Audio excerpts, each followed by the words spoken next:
Words get silenced, facts under attack. Healthcare's broken, truth don't get no slack. People scroll past while the planet cracks. Time to stand up, no more looking back. It's dirty, it's raw, but we'll call it out. We've had it. Welcome to the Shit Show. It's Andrea Edwards. There you go. Sorry about that. Welcome to the show, and I'm Dr. David Coe. I'm Richard Bussolato, and today you find me in Stockholm, physically speaking, and on this show in the bottom left. And my name is Joe Augustin. Welcome to the show that has been living up to its name, unfortunately, or the world seems to be rising up to live up to our name. I don't know how that works, but it's a special kind of week when the only thing capable of distracting us from the literal threat of global escalation is a Louis Theroux documentary about the Manosphere. Finally, a chance for everyone on the internet to weigh in on gender dynamics while the actual planet prepares to evict us. It's like arguing about the seating arrangement on the Titanic, except the iceberg's made of AI-generated deepfakes, and it's made and created on $200 a barrel oil. So that's kind of where we are today. Yeah. How are you guys been sort of feeling this week? I mean, just to sort of set some context, I keep an eye on everything that's going on as much as I can, but I haven't been able to keep up for a long time. But now it's a different level of intensity than it's been before, and it's frustrating because I like to keep up. How are you guys sort of feeling about it? Very hard. Many moving parts, and you try to kind of prioritize, which inevitably means you're missing out on some bits and pieces here and there. But it's a very, very complex and fast-moving world, and hard, I think, for anyone to actually stay on top of what's going on. So you try to focus on the things you think matters the most, but it might not be right. Who knows? Yeah. And that's obviously what we're trying to do here, is sort of break it all down and pull it together so that people who don't pay as much attention as we do, but who are probably sitting in the despair category right now, so we can help them sort of get a little bit more sort of, that sort of bigger perspective, because it's important. Joe and David? Well, I feel kind of differently from you guys, because I think you guys stay so much in touch with everything that you're really entrenched in it, and so you can get all the feelings of it that go along with it, right?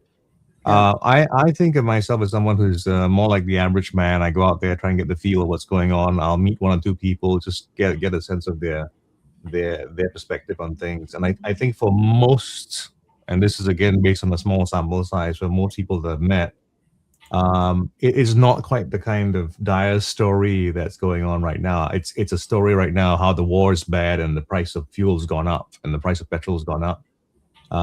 It isn't the complex poly crisis that we've been talking about. It really isn't all about that. No one has talked to me and mentioned anything about the food logistics and the food, how it's all in real trouble right now. No one has the sense of that at all. So I was thinking about it. It's how it would sound to the outside world if we speak the way we did just now. It really would have alienated quite a lot of people, because they would go like, "I'm sorry, I don't know what's going on." I want to assure you that if you've accidentally happened upon this, and I know I sound like a conspiracy theorist, but there is a terrible, terrible thing that's happening right now, and you need to have a little bit more of a sense of it, because it is. Unfortunately, not just, it's one of those things where the fuse has been lit on a bomb. We have some time to try and figure out what to do, but the fuse has been lit. That's a very good analogy. Yeah, and the choice to not pay attention, because I've been speaking to people too, and they admit to being happily in a state of denial. But at the same time, they'll tell me how their flights were redirected around the Middle East, and they're telling me the impacts of the situation on them personally while still being in a state of denial. So as time goes on, and when you listen to the economists and David and Richard, I'm very interested to hear what you've got to say, like the impacts that we are all going to individually experience. The word catastrophic is regularly used, and it doesn't sound like there's any way that we're not going to experience it. No, I think there is a certain inevitability about the path we're traveling on. Yeah. And then you can discuss, the flower arrangements on each side, but I think the path leads one way. Yeah. No matter what, right?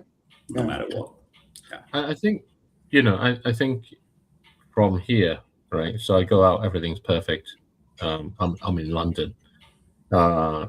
Generally, people just need to get on with their lives, go to their jobs and stuff. I had a disruption in that. I was going to see my mum. I read my book with her, Sparking Nature's Pace. Quick plug there. New approach to climate change. It's on YouTube as a playlist on my channel, Rethinking Choices. So have a look at that. And then I got to Victoria Station. It said, due to reported emergency with everybody, please leave the station. The station is now closed. Now, if someone falls on a line, what happens? That line gets closed, generally. And there's a delay on that line. People are moved away and they're told to go along and think about what they're doing. If there's a scuffle or fight or whatever goes on, then that generally gets limited down and the rest carries on, because London's transport is something that has to keep going along this way, and it's gotten very good at dealing those things.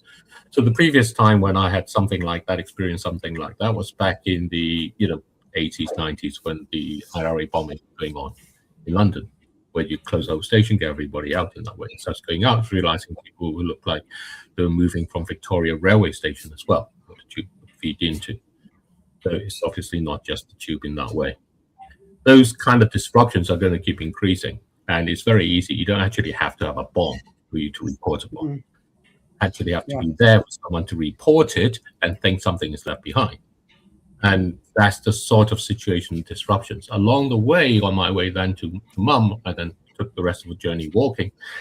I met this woman coming along and asking the way to Victoria, and I was saying, "Oh, is it?" And she's meeting a friend there, and she'd just been kicked out from a station before that was leading to it, so they got closed, and everybody got kicked out there. The result of that, and those are the sort of things that I think will increase into people's lives, and it would affect them in that way.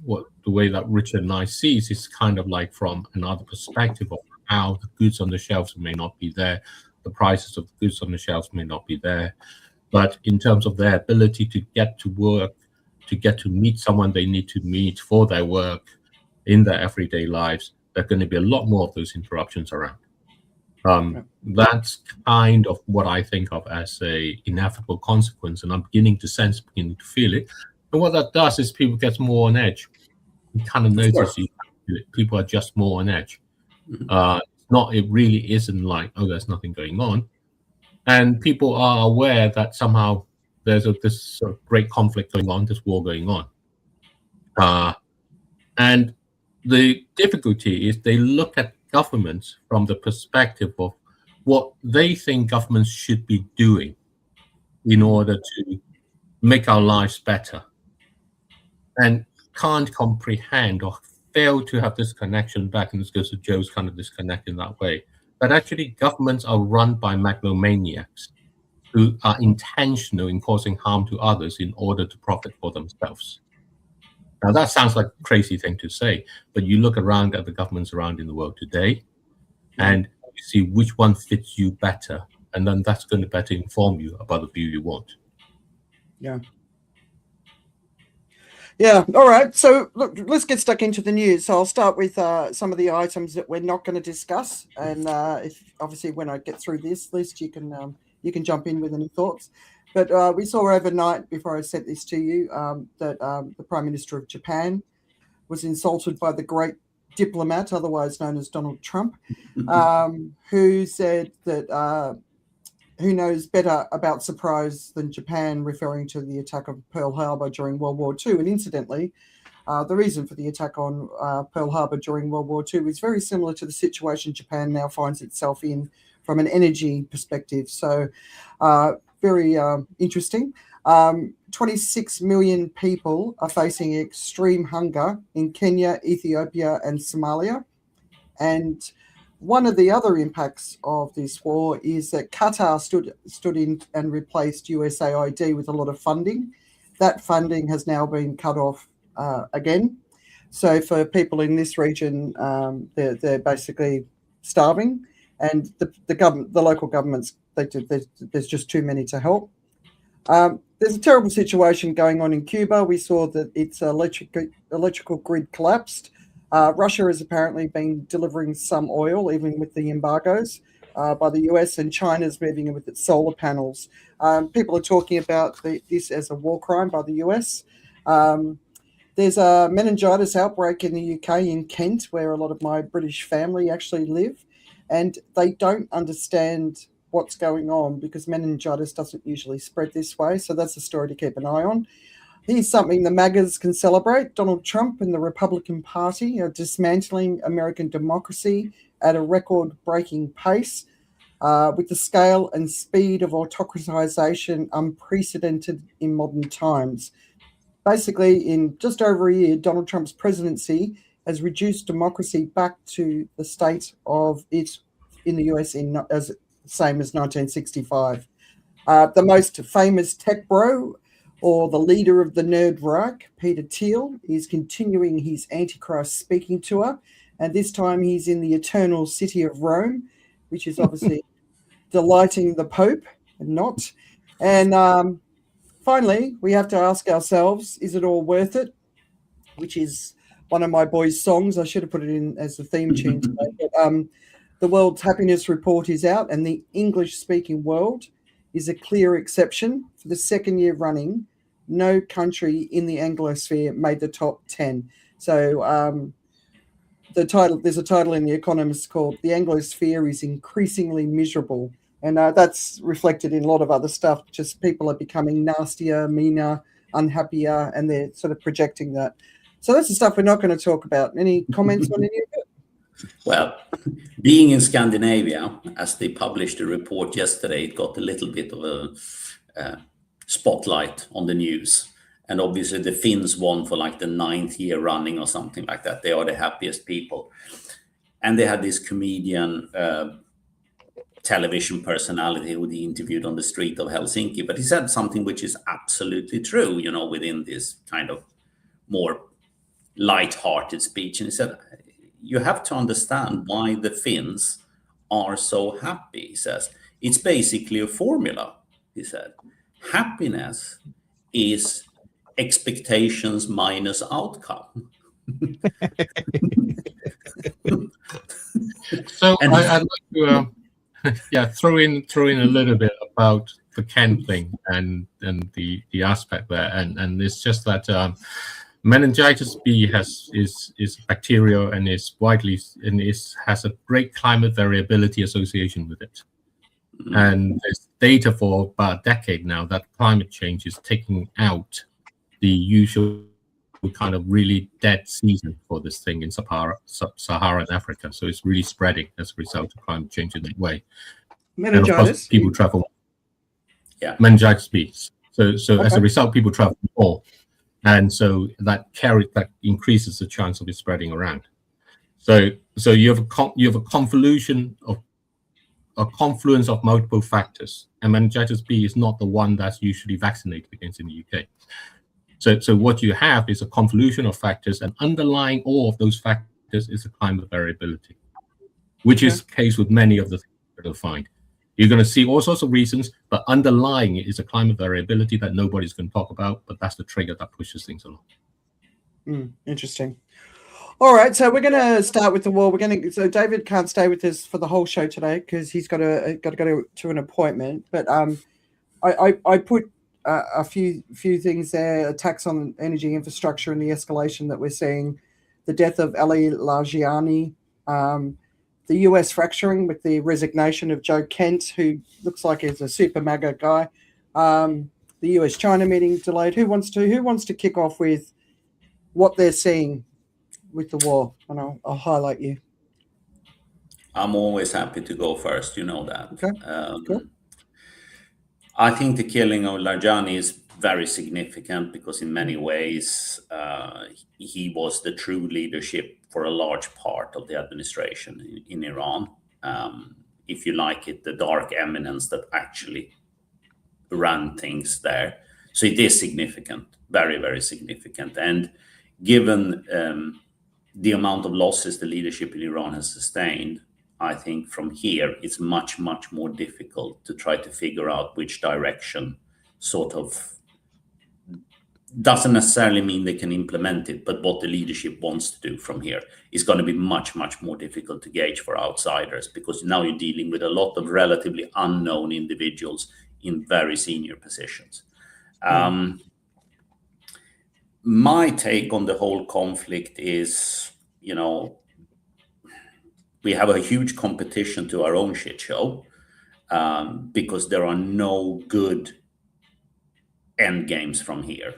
I think largely speaking, and it doesn't come across very much in the mainstream media, is that Iran has got it exactly where they want it now. The question is whether they can, in this position, lift it to the level they would want to lift it to, which is basically a wholesale Islamic uprising against the infidels. And with the infidels, I would basically include the Gulf states and Saudi Arabia in that. Because this is their moment in time to do so. And they have got it to the point where you fracture the West. It's basically US plus Israel because no one else has an interest. They all of a sudden are looking at a lot more backing from Russia if energy prices stays here. This is just a massive boom for Putin. And if you're in Ukraine now, it's pretty bleak because this is money into Russian coffers. So are they in a position where they can capitalize on the position that they've actually tried to engineer for more than a quarter of a century? Or are they so weakened because it's pretty clear that militarily they don't have a chance against Israel and US, that they can't inflict any significant damage, and they can't show to the followers in their uprising that they're a horse worth betting on? That's kind of out there. But my overall top-down sense is that the Iranians are pretty happy to where they've taken this conflict now. This is going to be a lot of damage to the West. Well, I don't know if I feel exactly the same, because I think where they are is at the moment they are likely to be somewhat more cornered than Richard may describe, and that kind of says that they've also discovered the card that they need to play, which is what Kuwait did or Iraq did with the Kuwait invasion back in, when was that, 91 or whatever? 1990, right? 1990, which is they destroyed the oil facilities as they were leaving. And that's the thing in this case. They know that their card that they got to play is to destroy all of the oil and gas production facilities around the Middle East. They know they have a finite time to do this. So it's a case of whether they actually find a way out of it without doing it, or they're going to do it because they have no choice, or they will feel they have no choice but to do it. Because if we wait longer on this, they're going to find that they themselves are up against the time in a way. They've got however many weapons or whatever it is, there's a finite number. So, kind of a few bombs a day eventually becomes very few. You need enough of it to get through everything to try and do that. They also have the thing about the Strait of Hormuz, and there's also another strait, Bab al-Mandab, which is over the other side of the Red Sea. It's equally narrow. It's basically controlled by the Houthis over there. It's over Yemen in that way. So those two together is going to be, the other one goes into the Suez Canal, so it goes into kind of a whole trade, as well as the flow of oil at the moment, which has now gone east to west to go off that side of the Saudi Arabia to try and make their way through to the rest of the world. So, and again, those things, they're not going to stay there forever. What percentage of the world? So they're saying 25% just with this war. What percentage would that add to the mix of the world's oil and gas supplies, as well as everything else? Of course? Saudi probably. I mean, you know, the Gulf states in terms of oil and gas probably, I don't know, about what, about quarter. Richard knows better. Yeah, about quarter I would say, total. Yeah, if you include all the Gulf states, Iran and Iraq, they produce about 25 million barrels. Yeah, and they come from either side of this Saudi Arabia, peninsula, Saudi Arabian peninsula. So two waterways going out of there is how they get out. So you deal with that, and if you try to get everything through the Suez Canal in the sense of the north of it and coming down into it, Suez Canal is very limited in that way. And then you've got the rest of world trade. But what is the situation is that this is not like the Cold War where both sides can sit there forever. There is a time, there is a slow drag that is going to drag on Iran as this carries on in this way. Yeah. So one of the Ali Larijani, is that how you say his name? He's killing as well as every other senior leader. One of the risks is, of course, there's no one to negotiate with. So when they all become completely sporadic and they're spread out around the country, that's the big problem. And I was asking about the percentage if the Houthis succeed in shutting. So it's currently 20%, 25% just with the Hamas. So if we add the other side onto it, it would have to be higher than a quarter, right? But well, the other, I think negotiation is not going to work.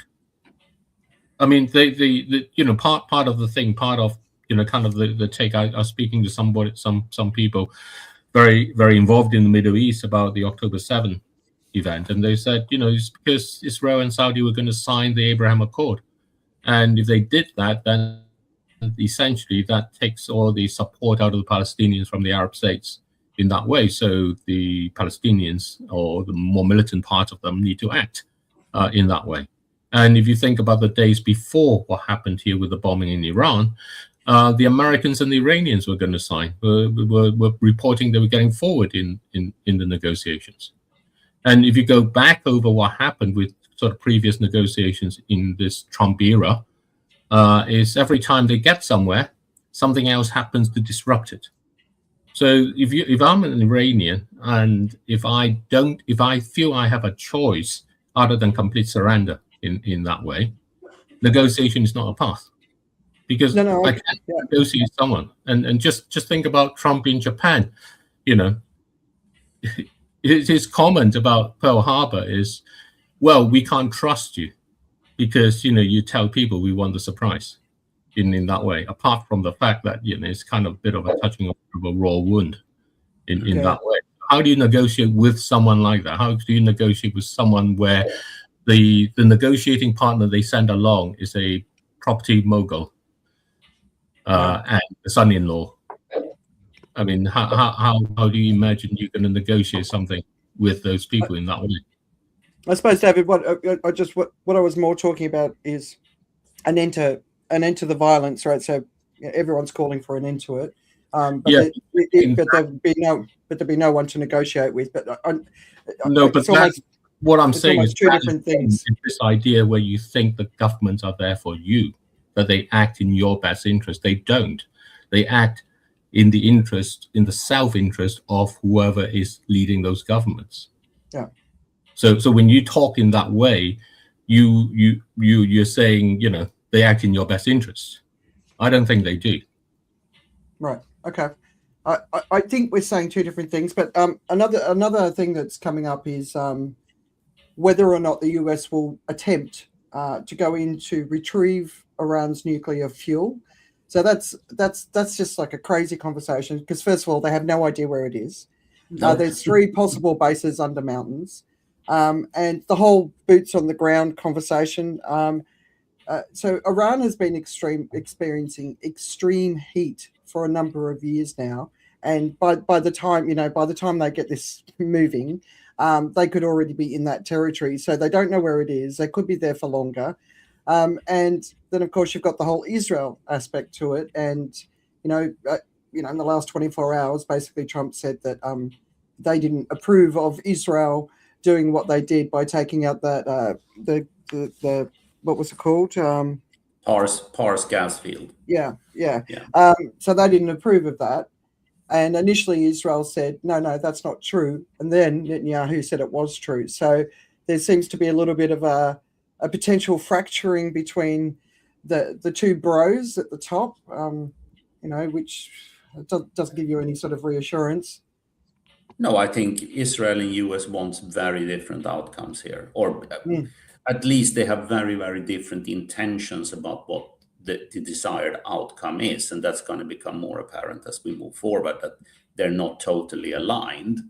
And the fact that they kind of openly can't agree on what constitutes success and what the end point kind of looks like, I think is playing into Iranian hands. And for me, this is Iran's moment in time. If this fails, and I mean, basically you have, what was it? He tried to plagiarize Trump, you have unconditional surrender, right? Yeah. If that's the outcome, then it's the end of Iran. Iran will become a very small regional power without any hope of ever challenging the Saudi supremacy in the region. But this is their moment in time to become the dominant power in the Gulf, if they succeed with a more widespread uprising against the current status quo. Yeah, but so okay, so let's I just want to widen this a bit, Richard, right? So yes, obviously that potentially could be, the outcome if Israel succeeds. But there's a story. So we have access to so little information in this war. The public satellites that sell the data aren't releasing it till 2 weeks after. So we don't actually, the media can't keep on top of what's going on. So we don't know. Israel's not allowing people to show things. Right across the Middle East, they're not allowed to show things. So it's a very challenging war to keep an eye on. And America, unusually, loves to put all its wars on TV. They're not showing everything that's going on, which of course could be linked to the fact that they know that they're losing. Oh God, I've just forgotten what I was going to say. In Bahrain, there's a minority that rules the majority. So one of the potentials is for that to flip.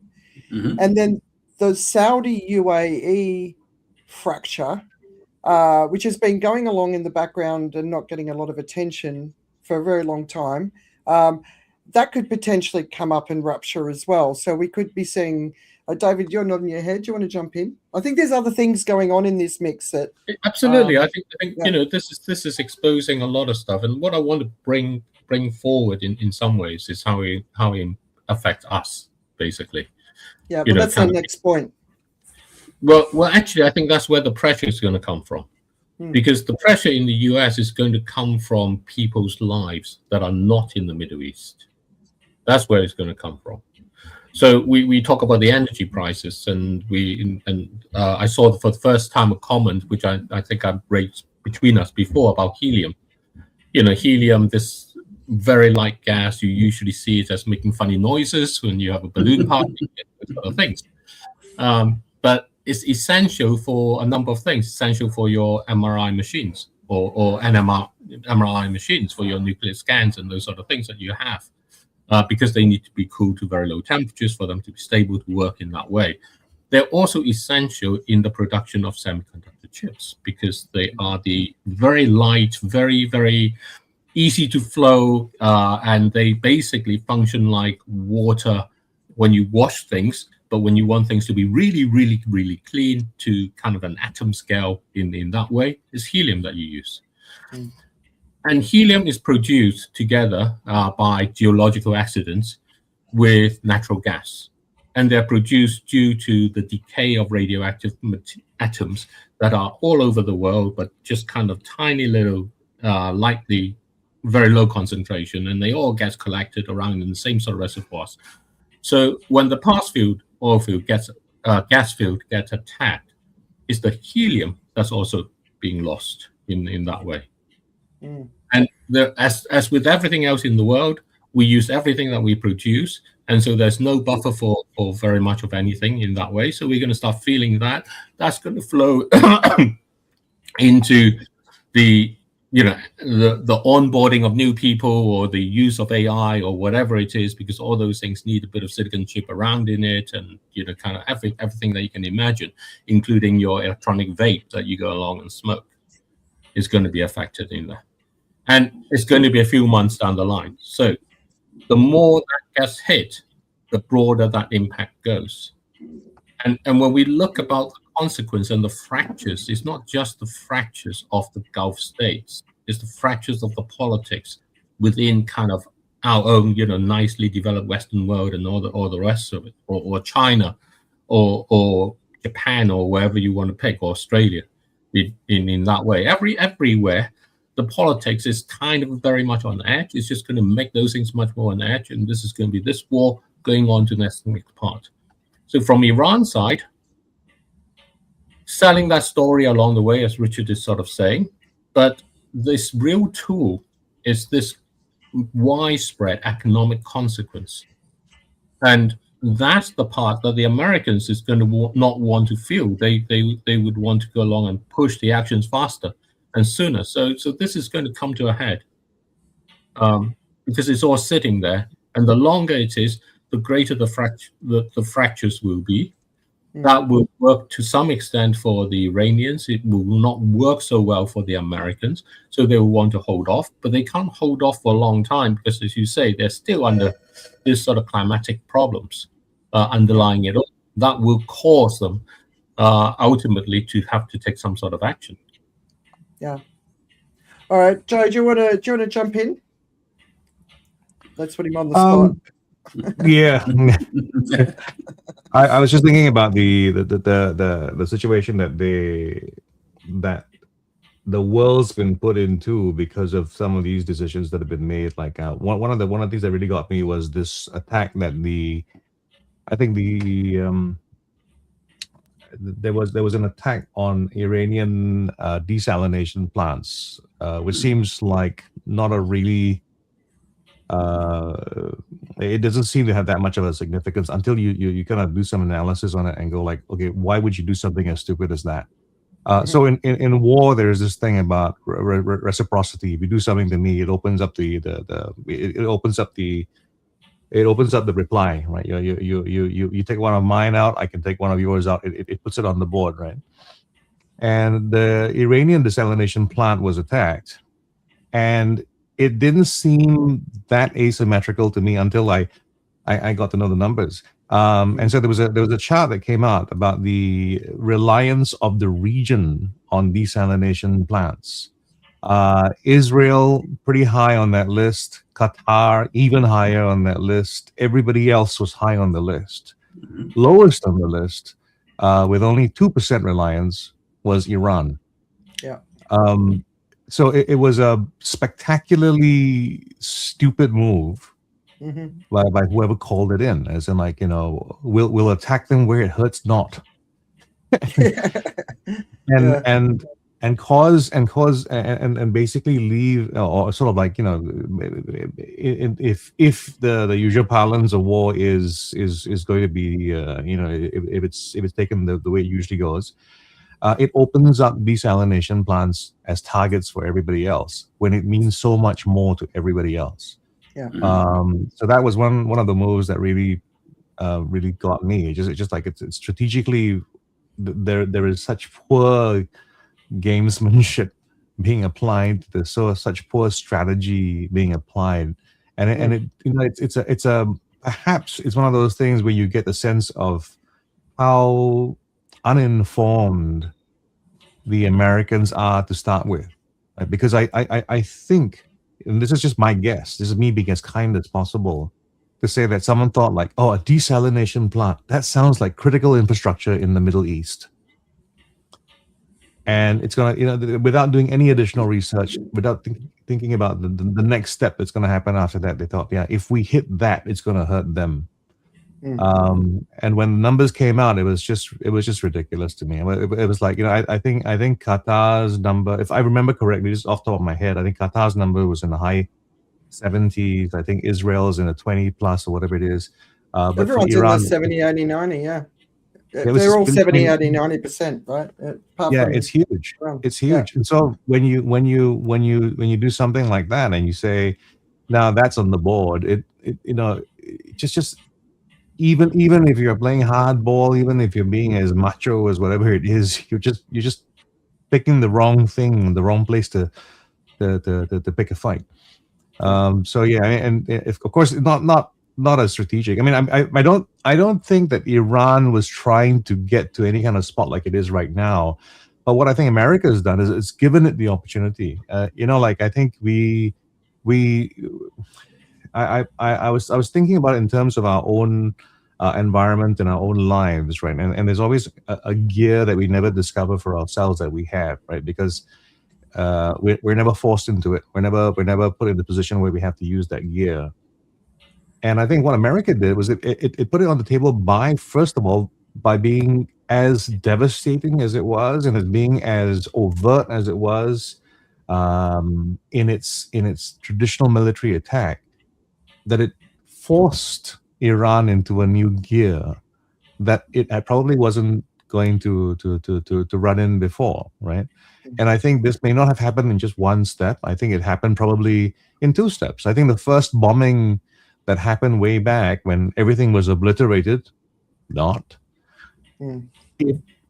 it caused it caused the leadership in Iran, I think, to think, okay, we need to rethink how we do things, and therefore it prepared itself for what's happening right now, because based on all the bombing and all the destruction that's happening right now, the infrastructure to launch all these other attacks which are affecting other countries right now should have been disabled dramatically, but it has not. But so what it kind of indicates is that the infrastructure to launch all these attacks was distributed at some point, where they took it in the spaces and places where you couldn't find them, so they could use them. They can be dispersed out into different parts. And then remembering that Iran is a huge space, I want to add. I mean, Israelis destroyed the Palestinians the desalination plant last year, because in northern Gaza, and it cut off electricity supply to its other one in early this year. So this attacking of water is actually being done, and this aspect where Iran talks about, there will be no restraint. Yeah. For them, this is that last push that they're going to do. And what they've seen is, you attack our oil fields, we attack your gas. This is your economic life, but we're not attacking you as people living. So how far they go or whatever it is, the Middle East doesn't survive without desalination. These things take years to rebuild. Even when you have all the materials and things around with it. The other thing that's very easy to do is just the pollution from just kind of oil spills that you can get along the way. That will completely destroy kind of the life in the Gulf in there too. So that even if you were to go along through and you then try to rebuild your desalination, you're taking water from polluted water, and you've got a big mess coming along with that in there. So absolutely to Joe's comment, but the point I wanted to add is that this has already been done over the Palestinian region in Gaza. Not reported, nobody talked about it, but it's happened along. Happened last year, happened again this year. In that way, and the Iranians know this. Mm-hmm. And it's a war crime. Yeah. And so the question is, at what point do they feel that actually, either in the way that Richard describes, this is their opportunity for the greater influence, or this is their last shot. All right, so David started talking about the global impacts, and I think it's important for us all to understand the impacts right across the board, just so that we can understand how it's going to impact us. But before I do, two pieces that I recommend everyone reads. One is Everyone But Trump Understands What He's Done. That's in the Atlantic. And earlier in the week, The Guardian, Simon Tisdall, who writes pretty good pieces, I think. Here's the news from Iran. Donald Trump is making America lose wars again. So that they'll be all like they're on my world news page. I'll feature them in the weekend reads, but have a look. But I wanted. So I sent the guys a sort of as much as a spreadsheet as possible of global impacts that are linked to my 8 categories of the polycrisis. But I want to just sort of talk about a few things that I've noticed this week. So on because I lived in Thailand, I'm obviously paying attention to Thailand, but it's a very gas dependent country. And when I lived there, all of my friends who own properties, I'm like, please, whatever you do, just get solar panels, get solar panels. And the reason I was telling them to get solar panels is because the temperature was going up every year, and the grid at some point will snap and break in an extreme heat event. They've modernized the electricity, but it's still above ground, so it's still a threat, right? So now we're going into this time, and the broadcasters on TV were taking their jackets off and encouraging people to use less air conditioning because their infrastructure is run by gas. Well, Thailand is about to move into, just like most of the other parts of the global south, their extreme heat season. It's already very, very hot. It's really, really hot here in Singapore. So one of the potential outcomes of that is obviously we could see an absolute massive escalation in heat stroke deaths. We may never know the numbers. The other thing that's happening is coal is being pulled in again to replace gas because that's easier to get access to.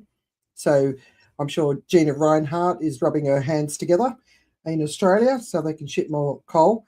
But there was one story, the elephants that go to Ayutthaya, which is like a beautiful ancient city in Thailand, sort of just north of Bangkok.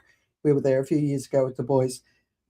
They can't ship the elephants in trucks, so that they have to walk to work. So just a sort of a small sort of example of how it impacts. But who wants to talk about impacts? Because I think it's the dining room table, it's the operating room. I mean the AI sector, the semiconductors, which are in everything. There's so many things. But how does it impact us? Who wants to sort of personalize this? Okay, if I can be the dumb one in the room first and represent that part of us, right? And I say it facetiously because I think there are a lot of people actually in business who don't think about those things. There are a lot of people in business who are actually just riding the wave of business. They're not actually at the leading edge of it, creating the stuff. So they don't really understand what's going on. They're just facing the inconvenience of the higher prices in terms of logistics and maybe the price of their own fuel. Everyone seems to be just talking about that, the addition to prices because of all these other aspects. But the people on the leading edge, those are the people actually who are a minority because they're so far down the value chain. They're the ones who really recognize what's going on. The inability to get fuel in a very literal sense, in the sense that you can't get diesel for the machine that you need to run. The story that comes to mind right now is the Australian farmers who are at a very critical stage where it's about it's about getting the land ready. It's about doing all the things you need to do where you need the diesel and you need the fertilizer, both of which are now in very, very sparse supply. Uncertainty is at its maximum, and you've got, on top of all that, you've got all these weather conditions as well. And they're on the very start of the value chain, at the leading edge of it. And it's just something that's going to happen to all of us eventually, but we just don't see it. We are not going to feel it. And even the wholesale in the middle, doesn't feel it quite yet. They just feel a little bit in terms of prices and stuff, but they don't see. They're not looking the 3 months or 5 months or 6 months down the road if this continues as it is right now, because it's off their radar. And I think for most of us, so if you think about that, business is already a subset of the bigger community. The largest, and you can see how most of the world seems to be reacting to the war. They react in the only way that they get to see almost every day is that when they drive down the roads, they see a price on a petrol pump, and that reminds them that something else is happening and something in the world is going on.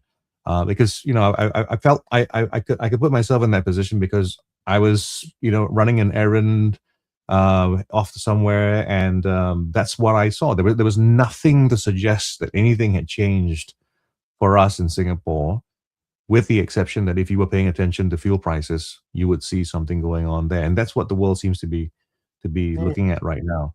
So we are. I'll give you an example from our home, right? So the protein impact. So the farmers in the US are going to grow less corn and more soy because corn needs fertilizer and soy doesn't. So what that means is the cost of corn is obviously going to go up incredibly high, and there will be an overabundance of soy. The corn is used to feed chickens and beef and farm animals. So the cost of all meats as well as eggs will increase dramatically because the cost to feed them is going to increase dramatically. So in our house, so my husband likes to have, he likes tin corn. I don't know why he does. I think it's a British thing. Yeah, must be.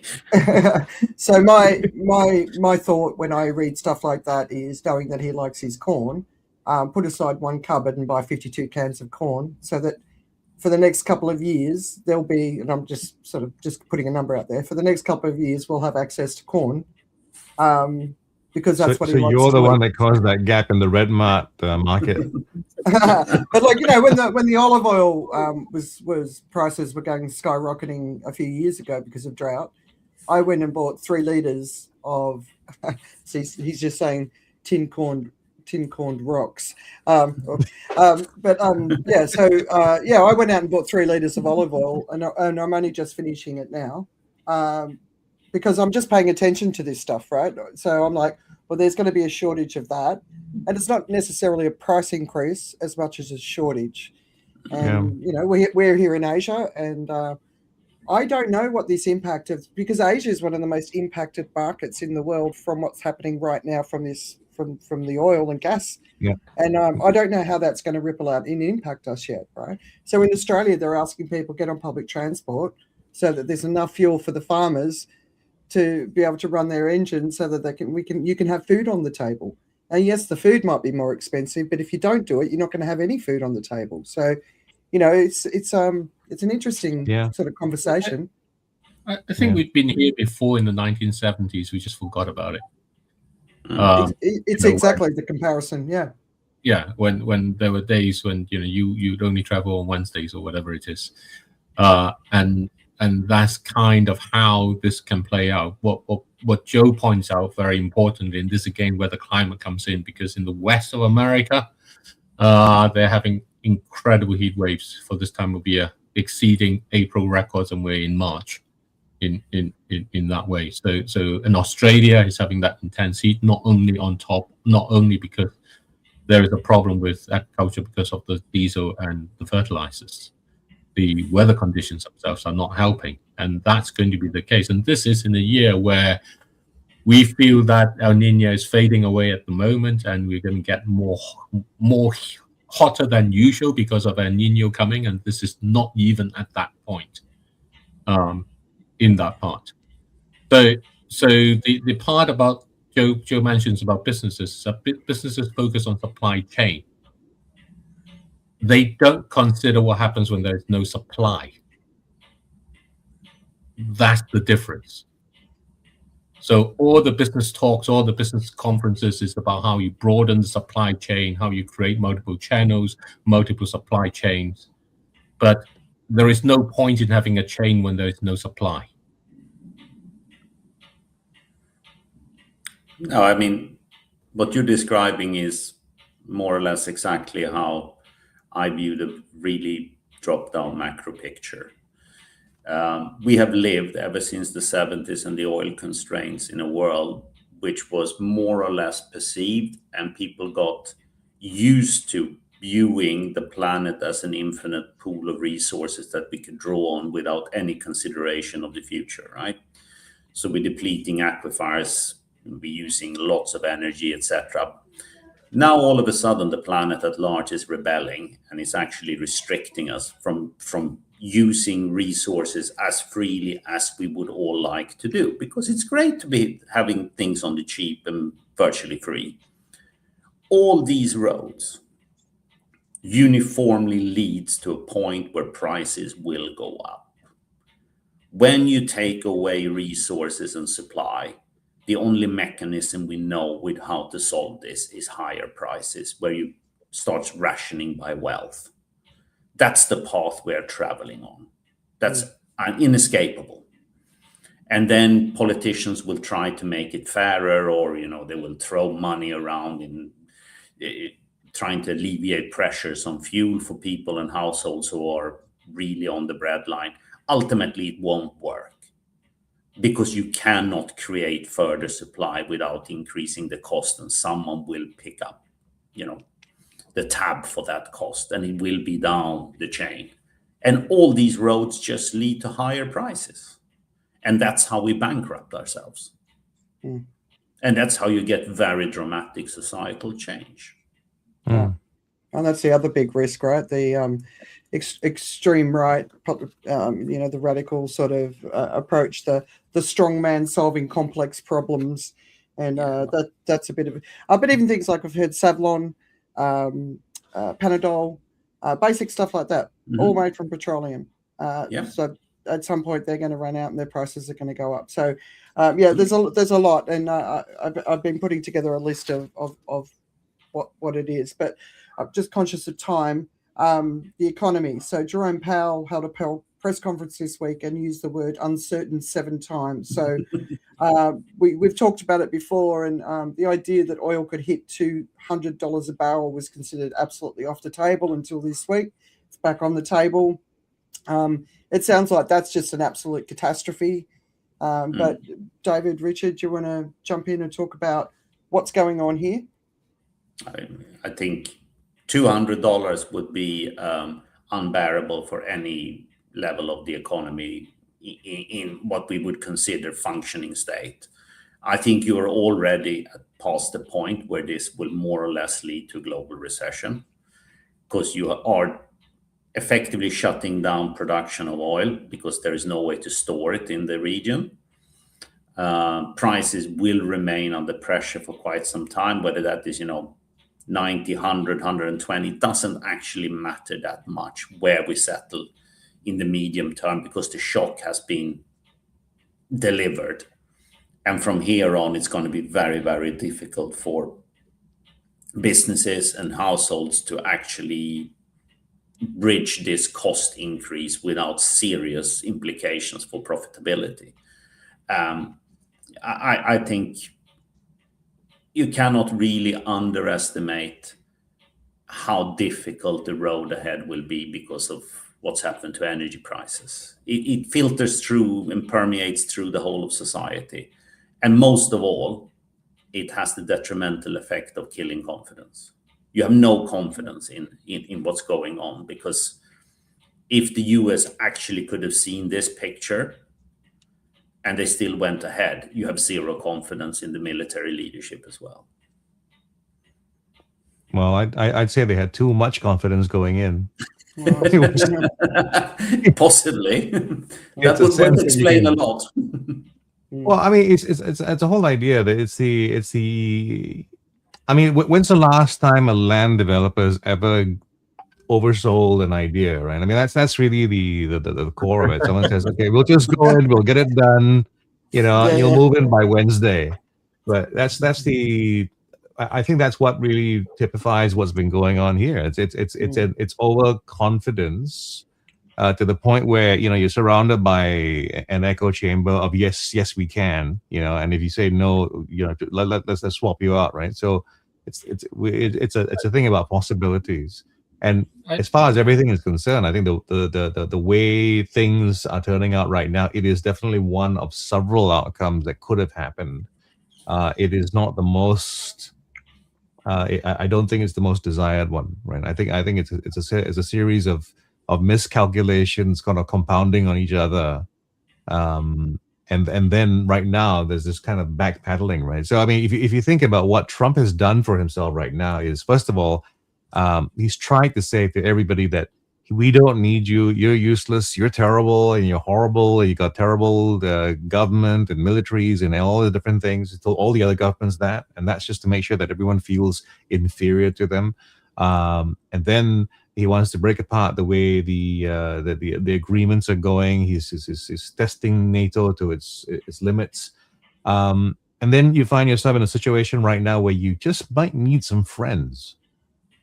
And he's if anything, he has right now the mist of it's not the mist, but it's the whole smoky air of burning bridges around him, right? He's done all that, and he's asking for the help of people to come in and be part of something which they didn't start, and they wouldn't start, and it would be stupid of them. And right now he's asking the countries who are in the area, the European countries, for instance, to get involved with the protection of ships, to essentially to join in the war, which strategically is just a crazy idea.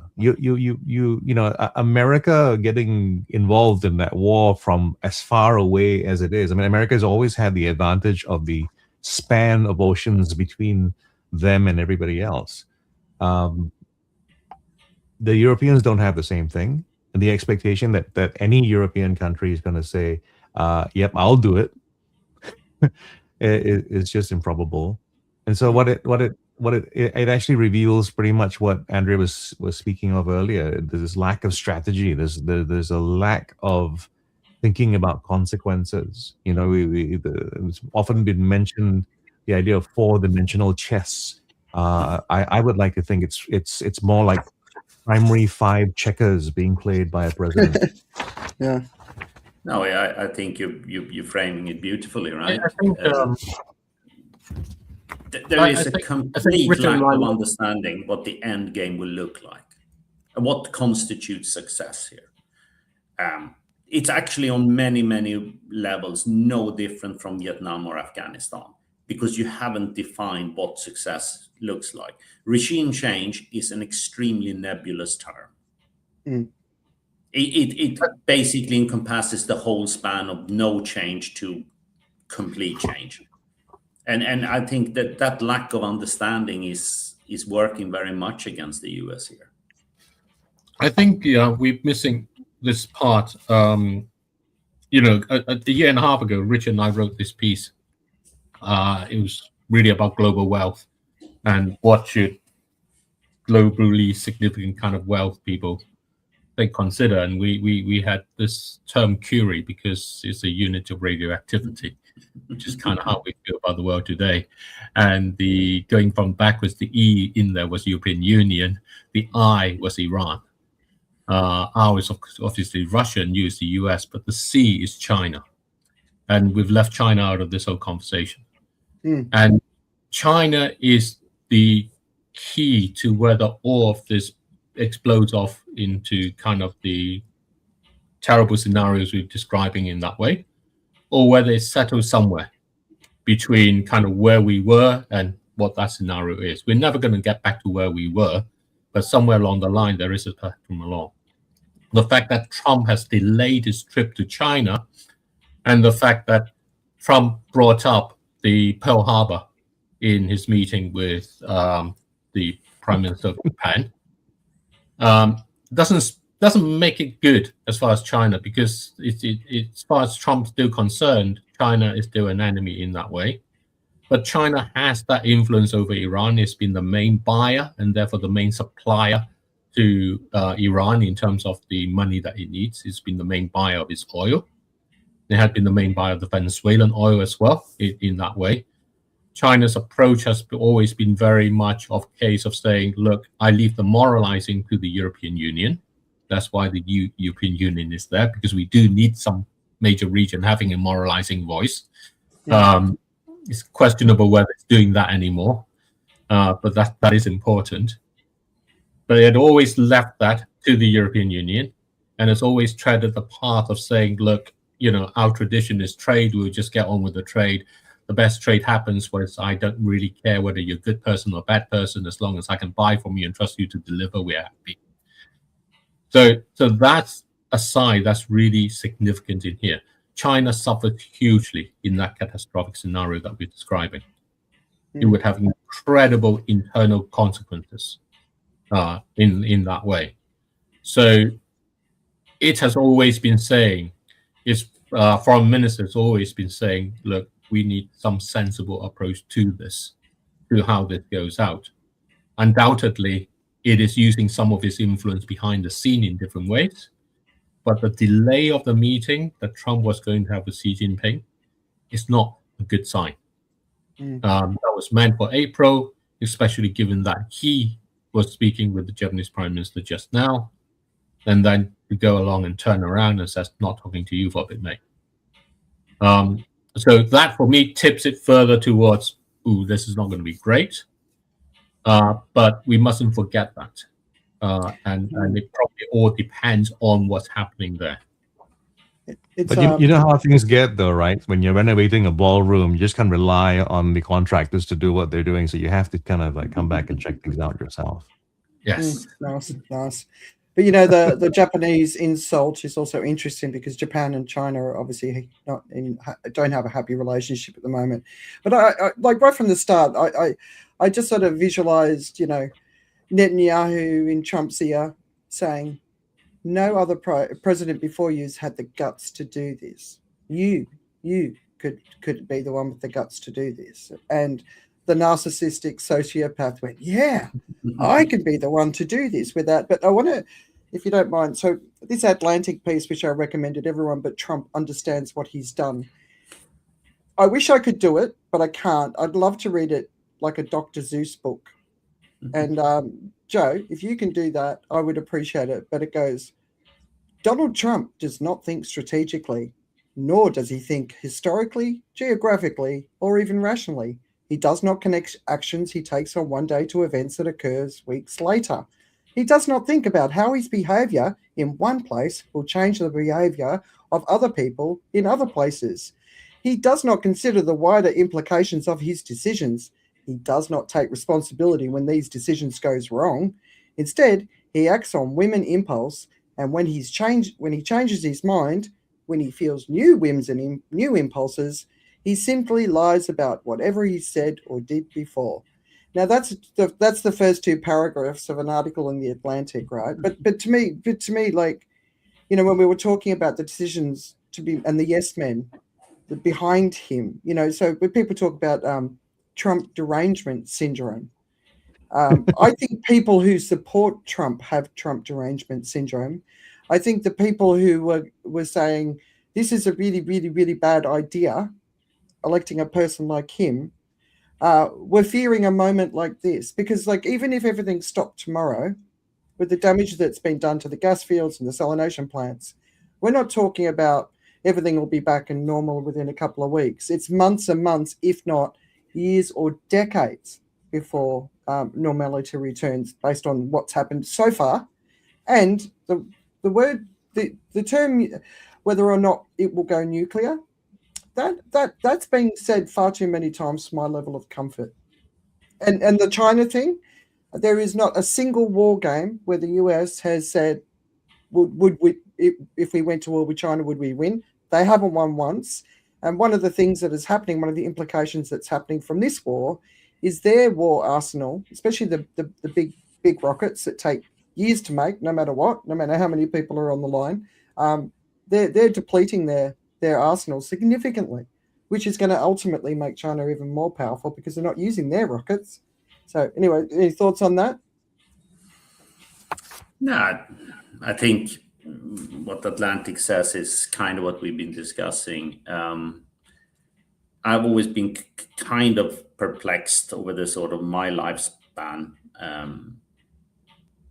The lack of actually a complete strategic understanding of what's going on in the rest of the world when US acts on these things. European Union comes with a very, very different mindset, because you have a war on your doorstep.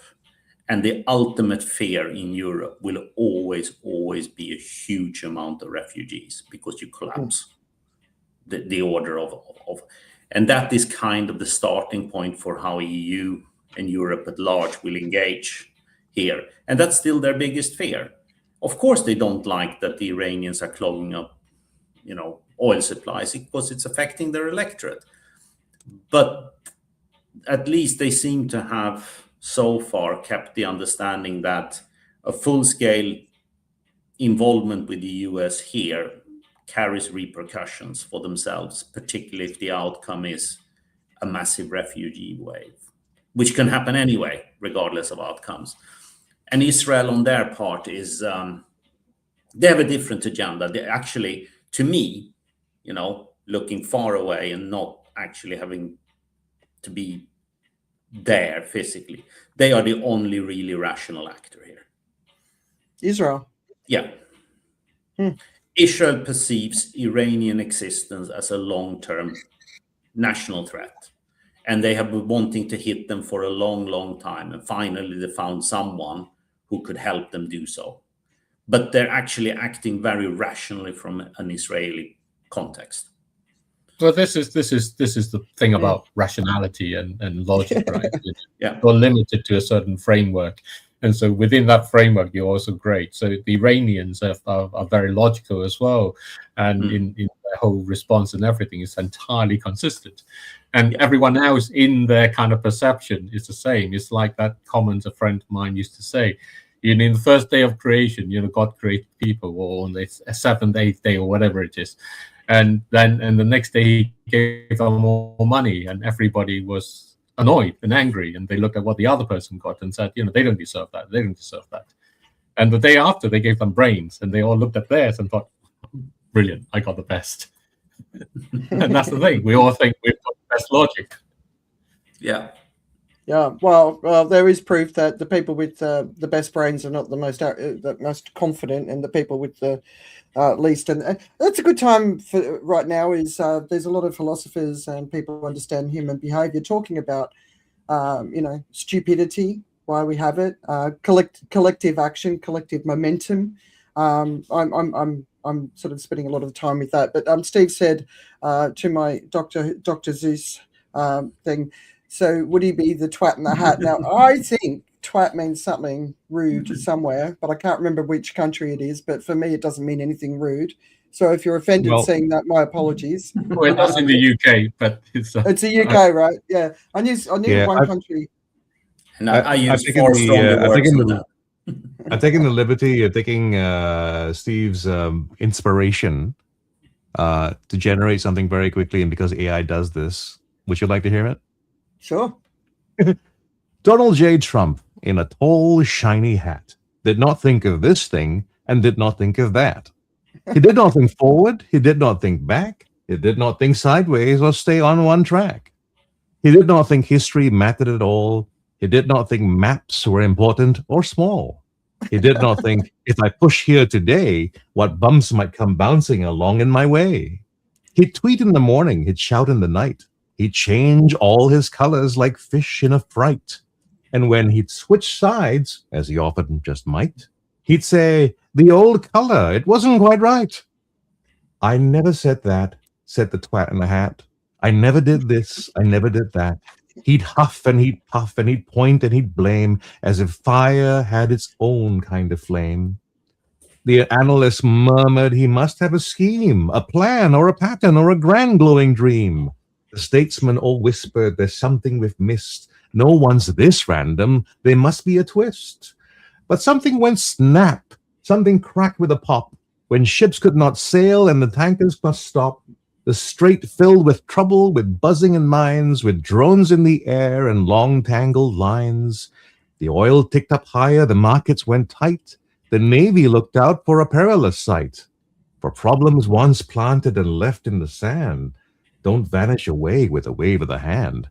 Yet still, from his perch in his tall, shiny hat, he shouted, "It's you! It's not me! Fancy that!" He threatened and blustered and rattled his bat, while never quite seeing how this led to that. For a cause has a cousin called consequence, see? They traveled together, 1, 2, and 3. But that twat in a hat with his brim pulled down flat just swatted at facts and imagined they'd scat. Oh, the twat in the hat, what a curious chap, who leapt before looking and napped in the gap between what he did and what followed from that. Yes, that was the tale of the twat in the hat. Very, very nice. I can see the clip I'm going to pull to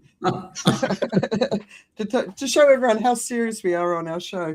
All right, so David has got to leave us in about 9 minutes. So before he does, I want to we can always go back to that, but I want to talk about the Manosphere, because at the end of the show last week, I talked about the fact that I just watched Inside the Manosphere with my son Lex, which was very enlightening.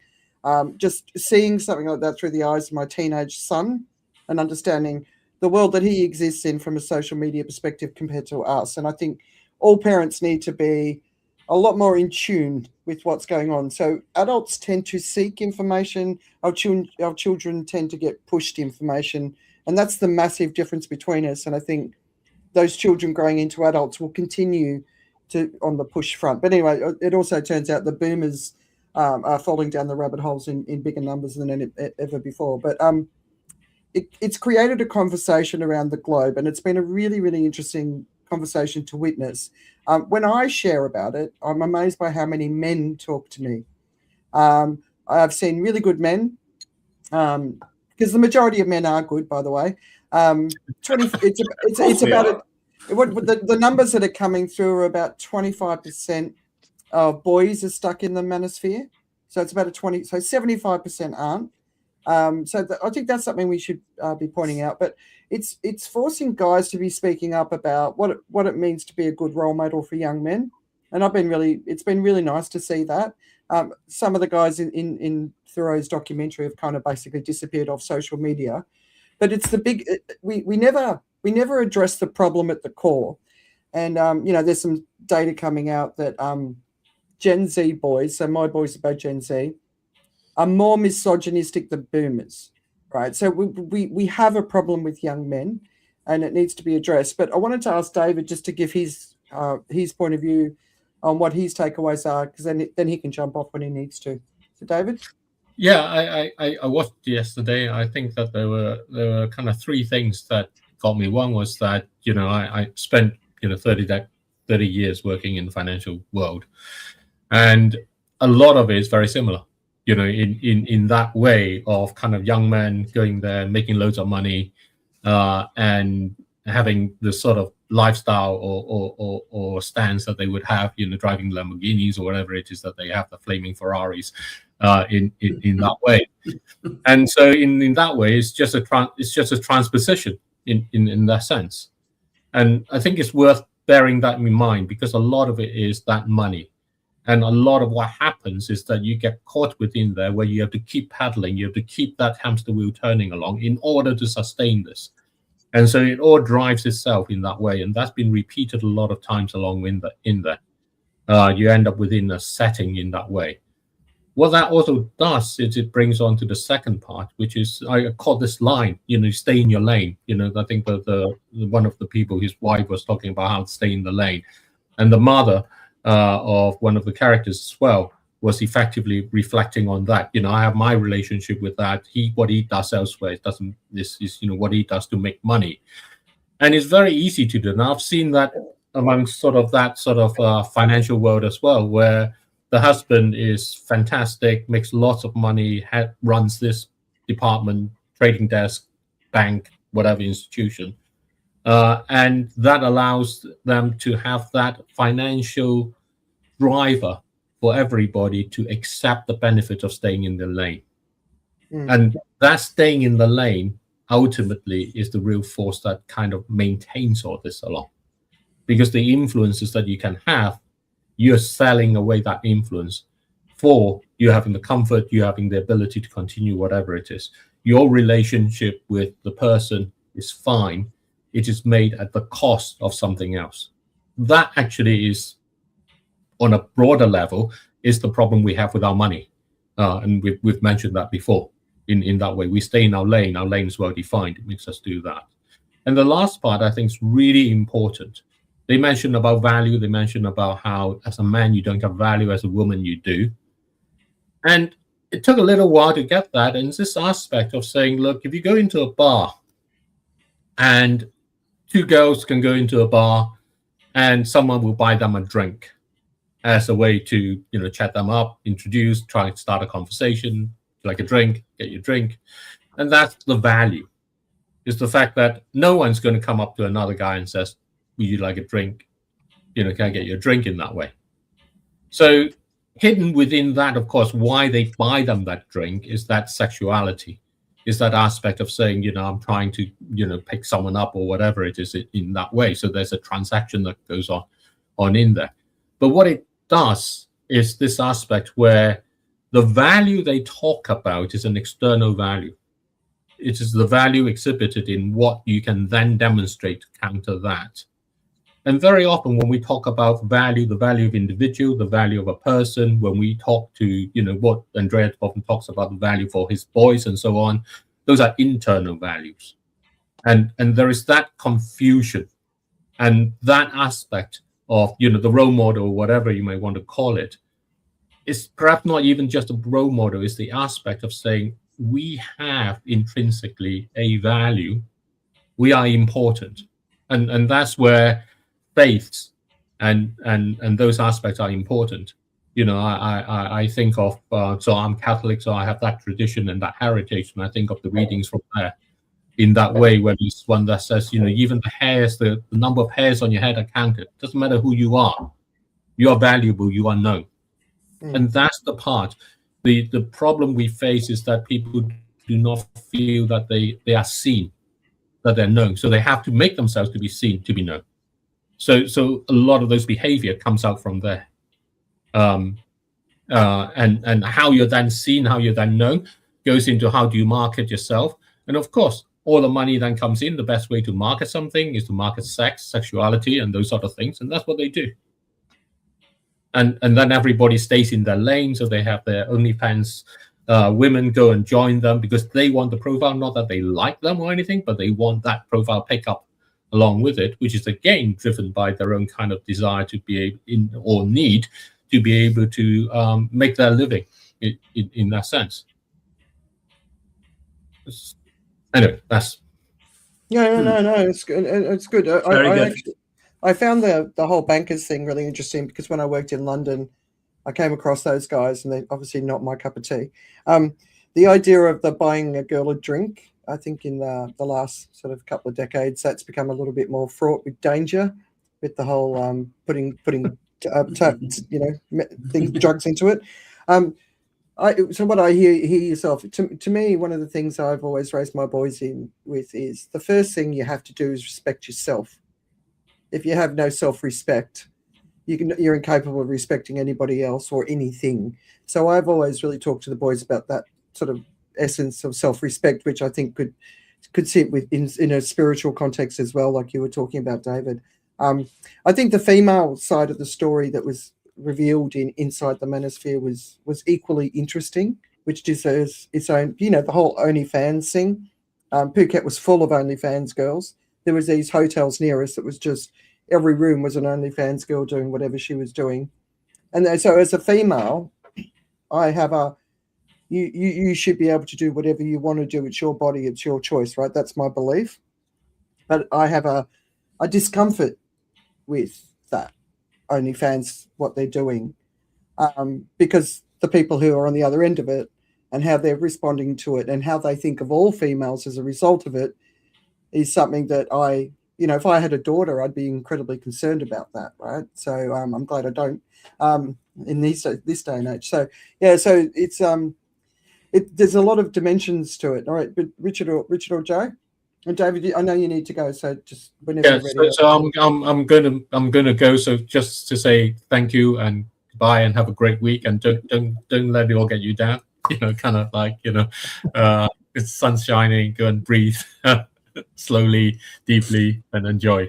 Slowly and deeply. Yeah. All right, Joe, Richard, who's going in? Well, I first of all, I was struck momentarily by slowly and deeply and how it might be an OnlyFans channel of its own. But anyway, it's not working. So I'm gonna go. I was thinking about. So when I was looking at the Manosphere, I finally watched it, right? And I had a different kind of reaction to what you had. I think it was I just thought it's really very light. It's not really going deep at all. I found what he was trying to do is to Theroux, I think was sort of doing what he was doing anyway, which is to do something and find some humor in it as well. There was something disquietingly humorous about what was going on as well. But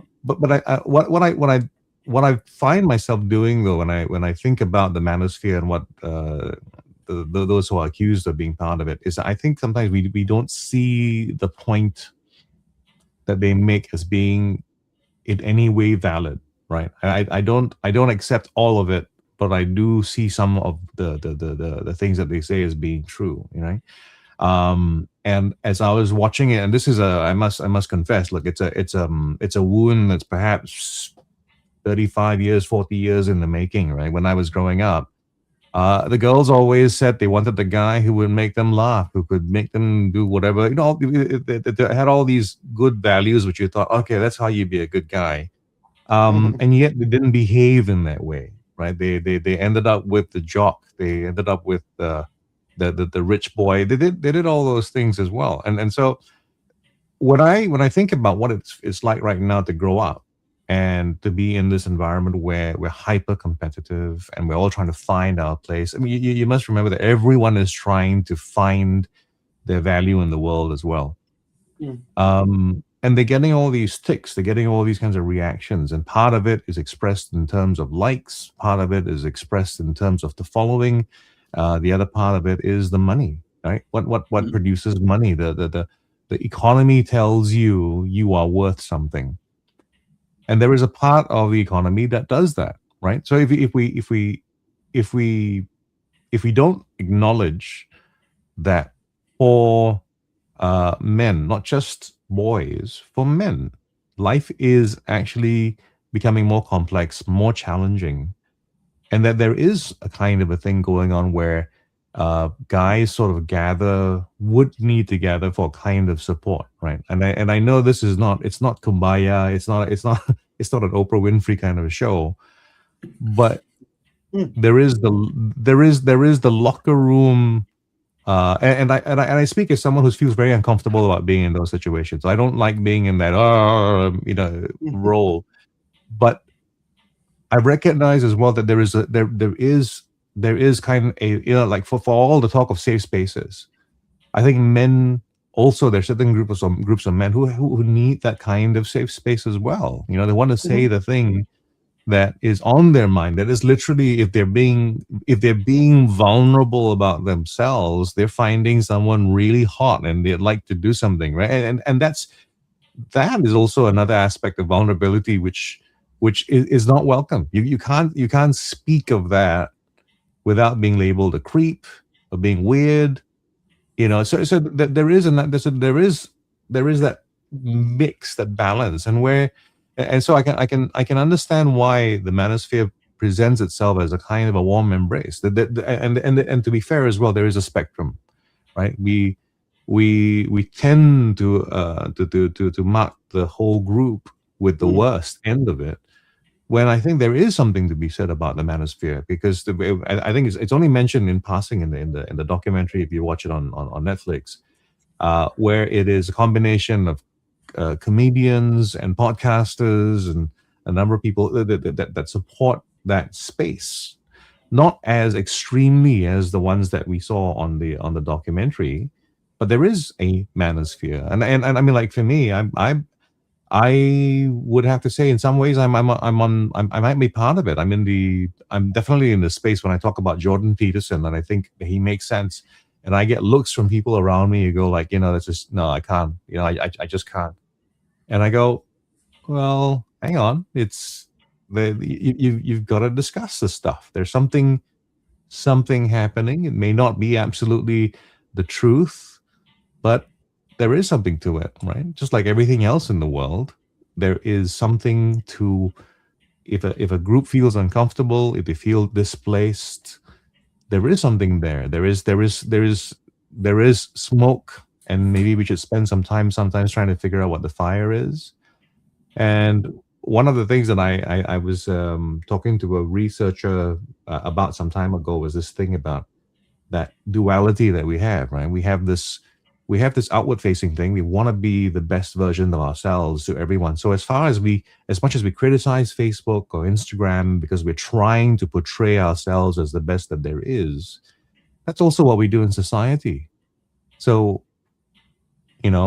we are the kinds of people who would occasionally, and I'll say it speaking for myself, maybe break the rules in traffic, maybe,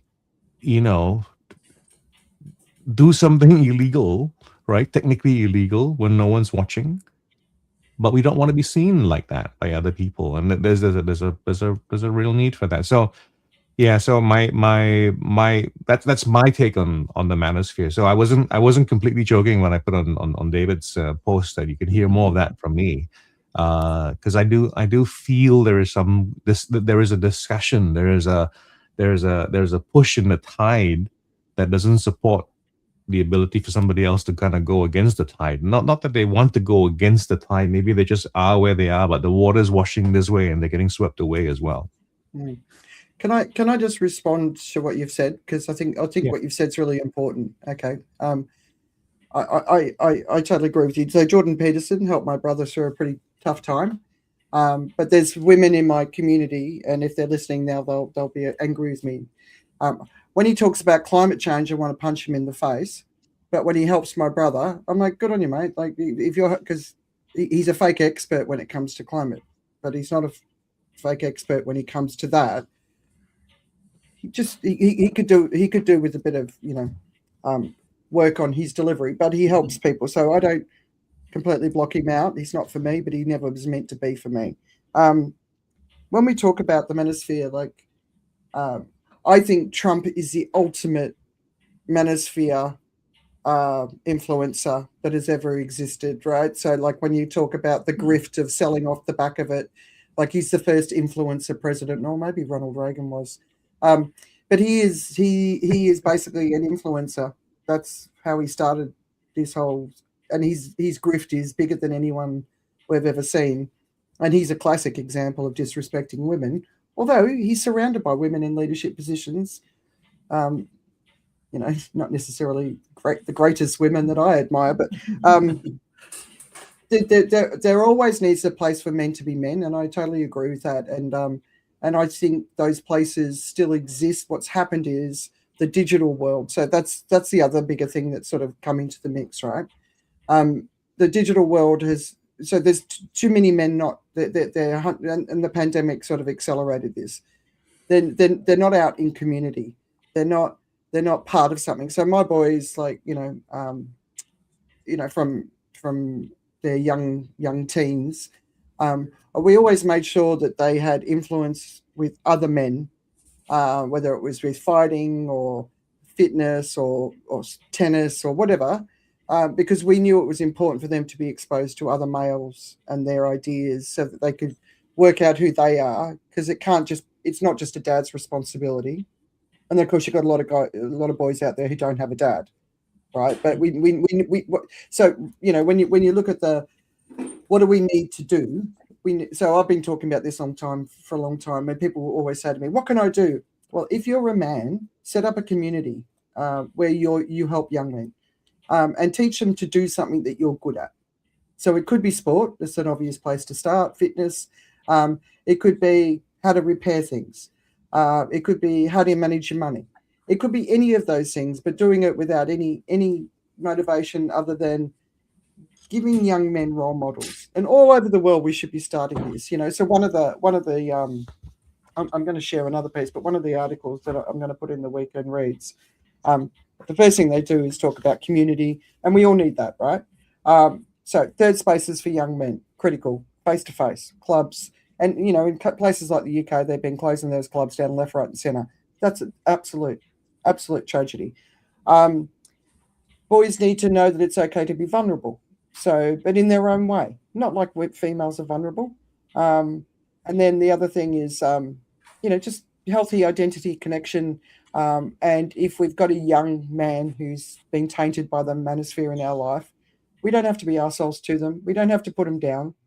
We need to embrace them and show them, like, if you're a female and there's someone in the manosphere in your life and they're disparaging you, the guys that get out of the incel movement, they get out because the women in their life are nice to them.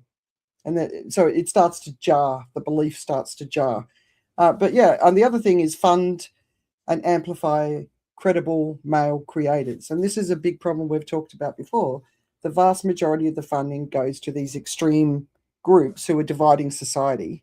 And the people who are out there doing a good job and being kind, and there's these guys all over YouTube, and it's like they're replacing dads, and for kids who don't have a dad, and it's like, how do you do a tie? There's a lot of young men who need role models, and I think it's up to men to stand up and start saying, well, a world where half the population is hated by the other part of the population is not going to be a positive world to live in. And even if it's only 25% of men who are misogynistic, that's not a positive thing. So if we want to build a better world, we've all got to take responsibility for building this better world.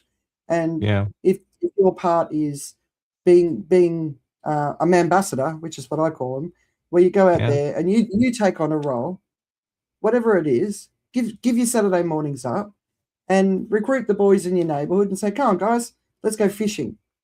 I'll teach you how to ride a bike.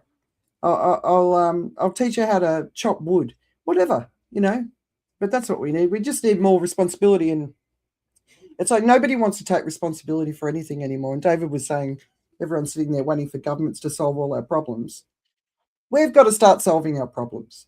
And this to me is an obvious place to start. Let's help the young men. You guys get on with that. And us women, we need to sort out the young girls, because there's a problem there too. And we need to fix that. So that's just what I kind of want to add to what you said. Richard?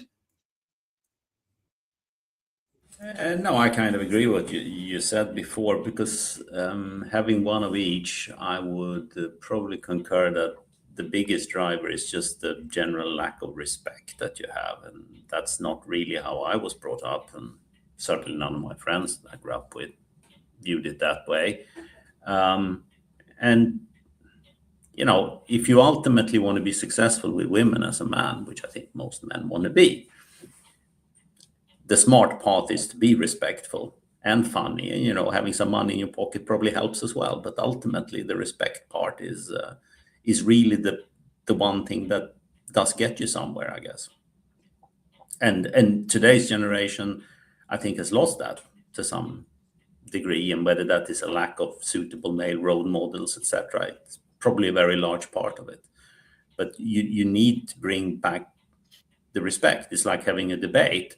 You can strongly disagree, and God knows I disagree with most people most of the time, but I can still respect their views and let their voices be heard. And then I will try to, break down their arguments and make my view come across. And it's no different there in growing up as a man. It's like, for God's sake, you have to have respect for the other. Otherwise, you're not going to be successful. Trust me. Yeah, it's not good for any of us, right? So I'm just going to share this article here. I don't know where this goes to, but it's called "The Academic Justification for Male Supremacy," which is in New Lines magazine. I don't know if you guys had a chance to read it. It's a pretty long one, but we were talking about the backlash earlier. So the Me Too backlash is actually being tied back to Epstein, interestingly. And this academic justification for male supremacy is also centered around Epstein and what he did within academic institutions, which was very much obviously focused on males, not female academics, and it sort of moved into basically biologizing inequality. So so what's going on? In some ways, I kind of look at these the examples shown in the Manosphere, inside the Manosphere, is like where we were already going. The grifters, everyone's out there. So people always tell me I should sell things off the back of what I'm doing, or I've had a buy me a coffee on my blog, I think, for 4 years. No one's ever bought me a coffee. Not one. Steve told me he'd bought me a coffee once. I never saw any money going into the account. So, but I, from an integrity perspective, it doesn't feel right. But if they're selling you something that basically, so if they're sharing, so the anti-vax movement, right? And when they finish their spiel, they are willing to sell you something like I was going to say hormones, vitamins, or ivermectin, or one of those sort of things. So their message benefits the sale. So that's the question. Just to encourage people to just be like, I don't mind people selling things, but if they're selling things to get a sale, then you've got to question the sale. There's a lot of people who are not selling anything, and people like us, we're just here because we want to do good in the world. But we don't get the numbers. We don't have the money behind us. We don't have that, right? So that's a problem. So there needs to be more funding for people who are out there speaking up. But also, I don't think we understand those sort of grifters, that sort of mindset, people who would do anything to make a buck. Like, I don't think people understand that mindset, because I'm not one. You guys aren't one, right, Joe? Well, I would say I understand it, but it's one of those things where I've along the way made some decisions in terms of what I do and what I would cross, what lines I would cross, right? I mean, I was just telling my wife about the younger, sillier me as I look upon them now, saying that I didn't want to participate in the recovery after 9/11. All indications are that when something like that happens, if you jump back in, the market recovers within 90 days. That's something that's almost it's just almost automatic in the way human beings behave, especially when there's a natural upside. And I, as a younger person, decided that I didn't want to participate in that. I felt morally that it wasn't something that was right to do. And I don't think it's how a lot of people might look at things. I mean, and again, if we look at these people, we might call them the grifters. It's not everyone is a grifter. There's a bunch of people out there who are doing things for influence, and perhaps I've seen so many stories of them as well. People who just have not made any money at all. They've been doing some stuff. They've got the numbers, and they're not actually converting it as well. And then someone teaches them the idea of business, where there is some kind of a way to monetize it and do it. And those people who've been skillful and better at it have perhaps been able to align themselves so that they offer a product which still adds value to other people, and therefore can attract some, allows them to extract some value from the world. But for a lot of other people, it's like, okay, let's try and find something that's sellable. You've got all this influence. I mean, the big currency right now is influence, attention, right? So, we were talking last week about why is there all this news now and misinformation. I think in the notes for this week, we're talking about that as well. It has become this thing where influencers who normally were telling you about makeup and baggage and all this kind of stuff discover that the new trend, the new fashion is now to speak about the war and stuff like that. And then they dig in, because if you're doing it right, and I've done the study to understand what doing it right looks like, is what you do is you get onto TikTok, or you get onto Instagram as a creator, and you look at what they tell you is the trend, and you identify that the trend is going in this direction, and therefore you will follow a trend to create stuff. And then after this, when you're following a trend, what you have to do is to be different within the trend. And the only way you're going to be different within the trend, especially when it's a global news like a war, is to add your own distinct flavor or twist on something. And so as you're doing the thing that is right for the medium, as in like to get attention on this particular thing, what you're going to do is invariably you have to create or do something which is outside of reality. And you end up with something interesting, a take that no one's had, because the only way you could do that is to create some kind of a difference or gap between reality and what you've talked about. And people can get in and get in there and go like, oh man, didn't hear that before, we've got to share this. So that's kind of where we are right now in the world. We're chasing attention. That's the big holy grail that everyone wants. The next step, of course, is how do you monetize that? And some people have that combination laid out. And they're going to be very successful. They're seriously, there are lots of people I've seen online who've done. I mean, you don't have to dig the bottom of the barrel. You can just do something slightly distasteful and be consistent at it and keep doing it again, again, and again. And the audience, enough of the audience, supports you, and that's going to make someone a living somewhere, and they'll keep on doing that, you know. So I do feel conflicted about this, because on one hand, they're actually employing a kind of skill. They're actually doing something right. Unfortunately, it is making a living perhaps in a neighborhood that we don't perhaps like or see much respect in it. Yeah, so that's for me how I see these people. I can see, I mean, there's a spectrum. Obviously, you can see someone who's just completely without morals, completely just there to exploit, you know, anything and everyone that they can. But there are those who at least try to align their brand, align their message. I think you know, there is hope yet for the influencers. All right. Yeah.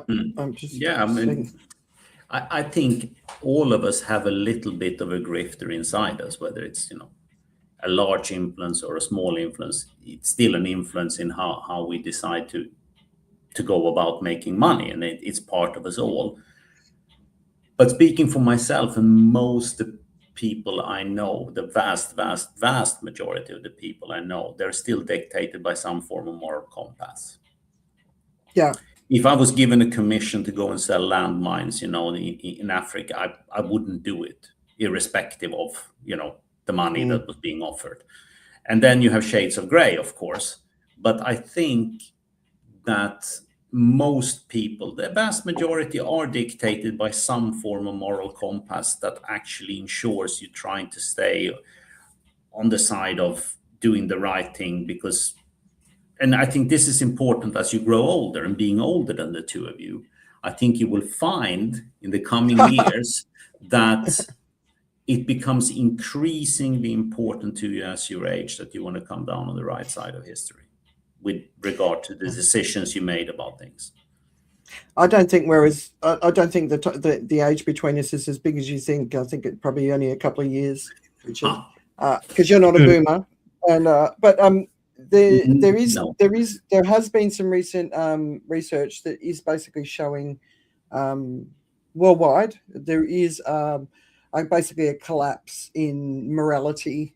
Yes. And people, you know, who are, you know, so one of the things I love about going to Australia is you just have these random interactions on the street, and it's people being kind to each other. And every time I go to Australia, it's just like, oh, that's so nice, you know. Now, in Australia, that people might think it's not as kind as it used to be, but for me, living away from Australia for such a long time, I really notice it, and I'd be sad to see it going. But it's a big issue, right? But you know, if we're going to overcome the biggest issues that we face, we need to be looking at all of this stuff, because at the core of it, if humanity doesn't heal and come back together, and you know, have respect for each other, you know, because everyone, you know, I always say everyone wins with equality. Everything is better when we have truly equal societies. Men's lives are better and women's lives are better. Sure. And also from a minorities perspective, and obviously our Indigenous brothers and sisters, right? When everybody has a voice at the table, everyone rises together. But if it's only one small group dominating what we get, that's not good for everybody else, right? And their life is worse. So it's in everybody's interest to turn this around. You know, we're still in the war on woke, and this is one of the outcomes of it. So and this war is one of the outcomes of it.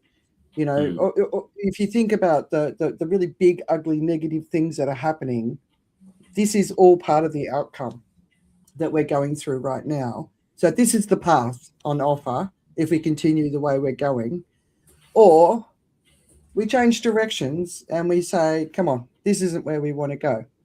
It's not making us happy anyway.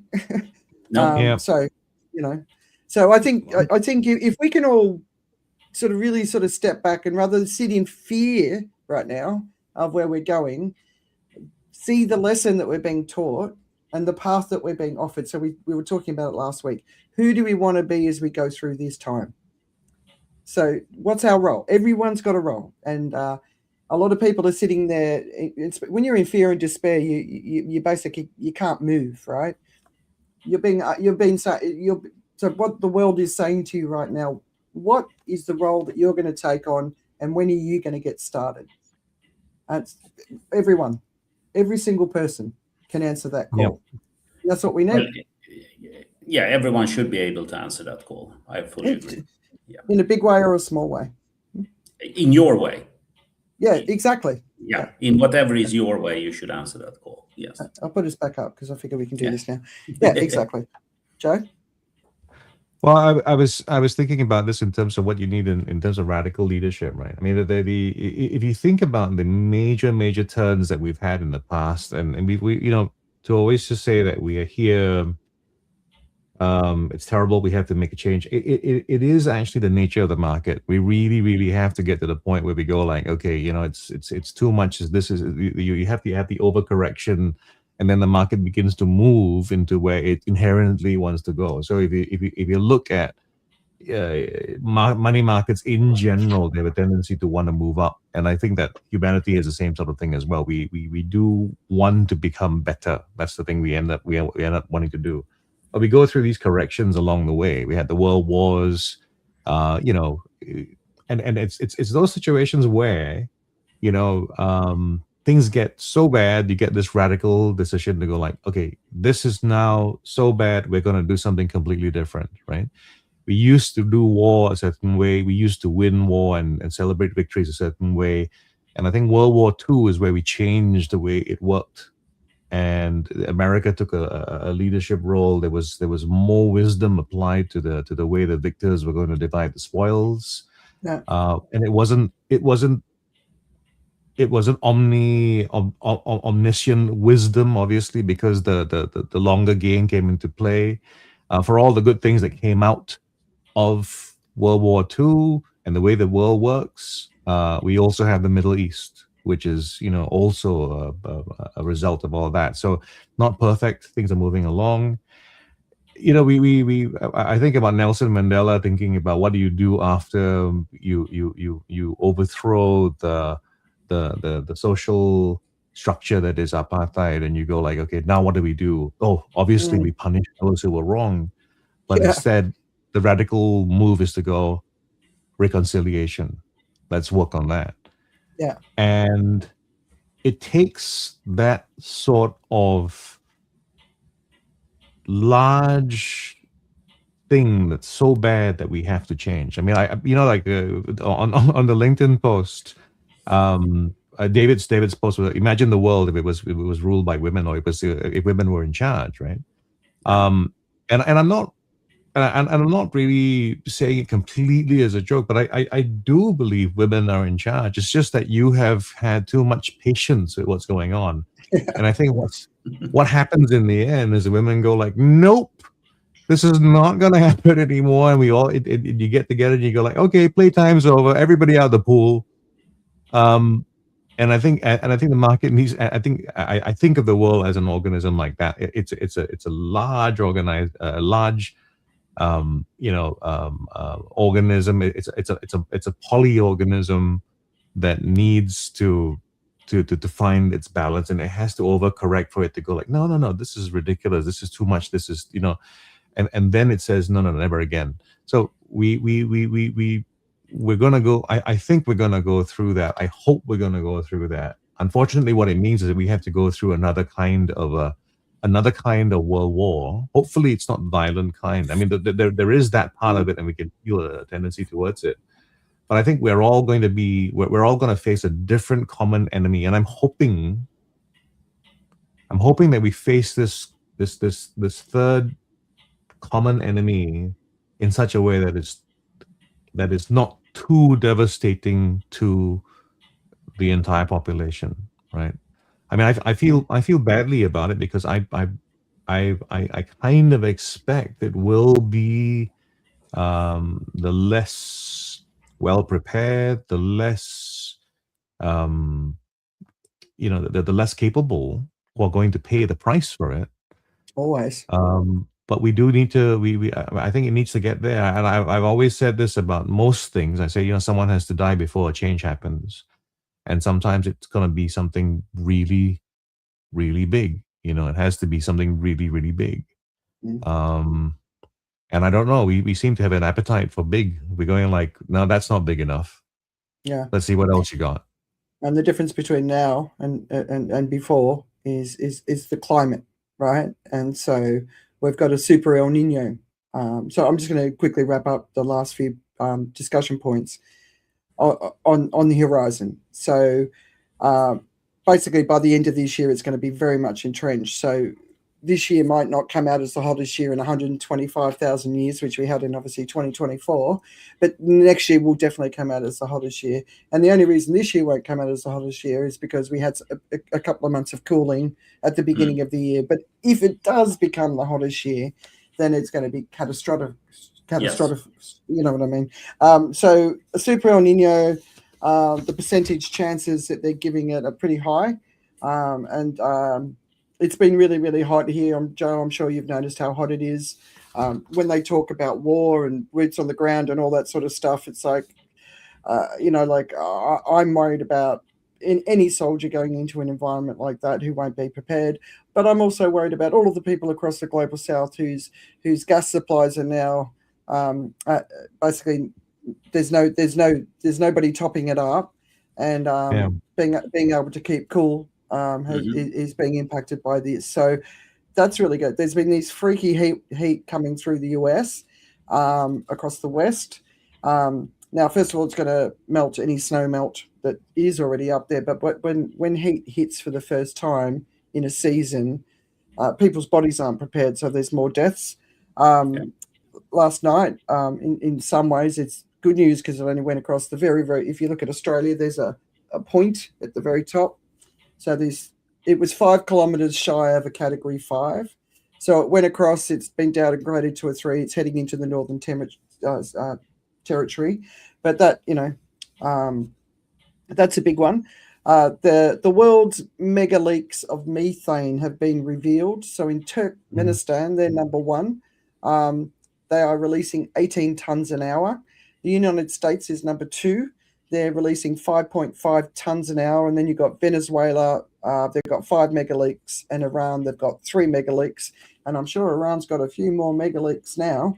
But so methane is 80 times more potent than CO2, but over the short frame. It's considered the easiest thing we can do. Yes. Is to tap these leaks, the easiest thing we can do. Exactly. So take the easy wins when you can. Yeah, that's always been a winning strategy, right? Yeah. The problem is the people who are overseeing the methane, or at least the production that's causing methane leaks, the least incentivized to do something about it, because their calculus is completely different for everybody else. I mean, I think the article basically says, like, it's as far as business is concerned, the loss of methane is not it doesn't justify the maintenance that's required to go and fix the problem. It's not it's just from a pure economics perspective. So it's one of those things. It's unfortunate about the situation right now. And actually, for me, one of the things that I think is we're sometimes maybe not considering is like, because of all the stuff that's happening, the biggest threat to humanity right now in terms of everything is actually the war, because it everything else that we talk about right now, the climate, how it's moving and it's creeping along, the war is snapping some stuff into place, which is going to cause some really quick harm relative to the big picture, right? So like I said earlier, the fuse has been lit. It's not a case of stuff isn't going to happen. The fuse has been lit. There isn't the capacity to replace the stuff that is not in the supply chain right now, which is going to be a significant part of what's going to happen in a few in a few months. I mean, it'll be a year when the worst of it kind of hits, but our eyes not on the ball. We don't have control of it. And it's one of those things we have to kind of get an idea that, okay, the fuse has been lit. Now, what are we going to do about this? If we keep doing this, if we don't fix other problems, if it gets worse, there's going to be that first fuse isn't going to stop being lit. It's going to explode in a way. It's going to have the impact that it has. And are we going to complicate things by having other things kind of going on top of that? Exactly. So as much as climate is a global crisis right now, the war and its the repercussions from the activities within that are actually having worse repercussions. They're going to influence more people and put people. They're having worse implications because of the climate. So it's not. It's a complication. It's a complication on top of the climate. Right. But it's like it's like the weather is really dry, and someone says, "Here, some fire," and that's a problem. Yeah, exactly. It's like the gas. But Richard, I know you need to go. You're with your mum in Sweden. Yep. And a special time, and it looks like the sun's just come up. It's coming through. But it's strong and it's warm. Yeah, nice. So we'll let you go, and you'll be in the UK when we see you again next week. I'll be back as usual next week. Make no worries about that. We've got Nick joining us next week, so we're going to be talking about mental health, which I think will be a timely conversation considering what everyone's going through. All right, Thanks, Richard. Thank you, guys. See you next week. Have a good weekend. See you later. Bye. Bye.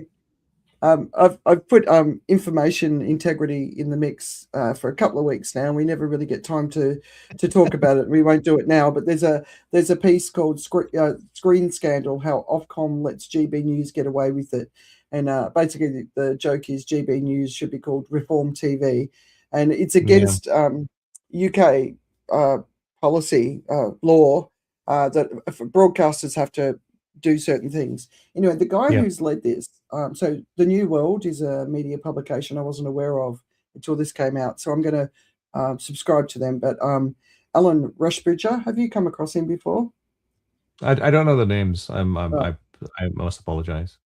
No, it's all right. He's when the whole BBC thing came out last year, he was the name that everyone kept putting into the ring for the person who should oversee the reforms that need to happen at the BBC. He's got a podcast called Media Confidential, which it's on my listen to every now and again. So he's the guy that led it, and he got a whole bunch of journalists from right across the spectrum of media in the UK, and set them all a bunch of tests. And Ofcom, who is the organisation that legislates this stuff. Well, they're supposed to be the media watchdog in the UK.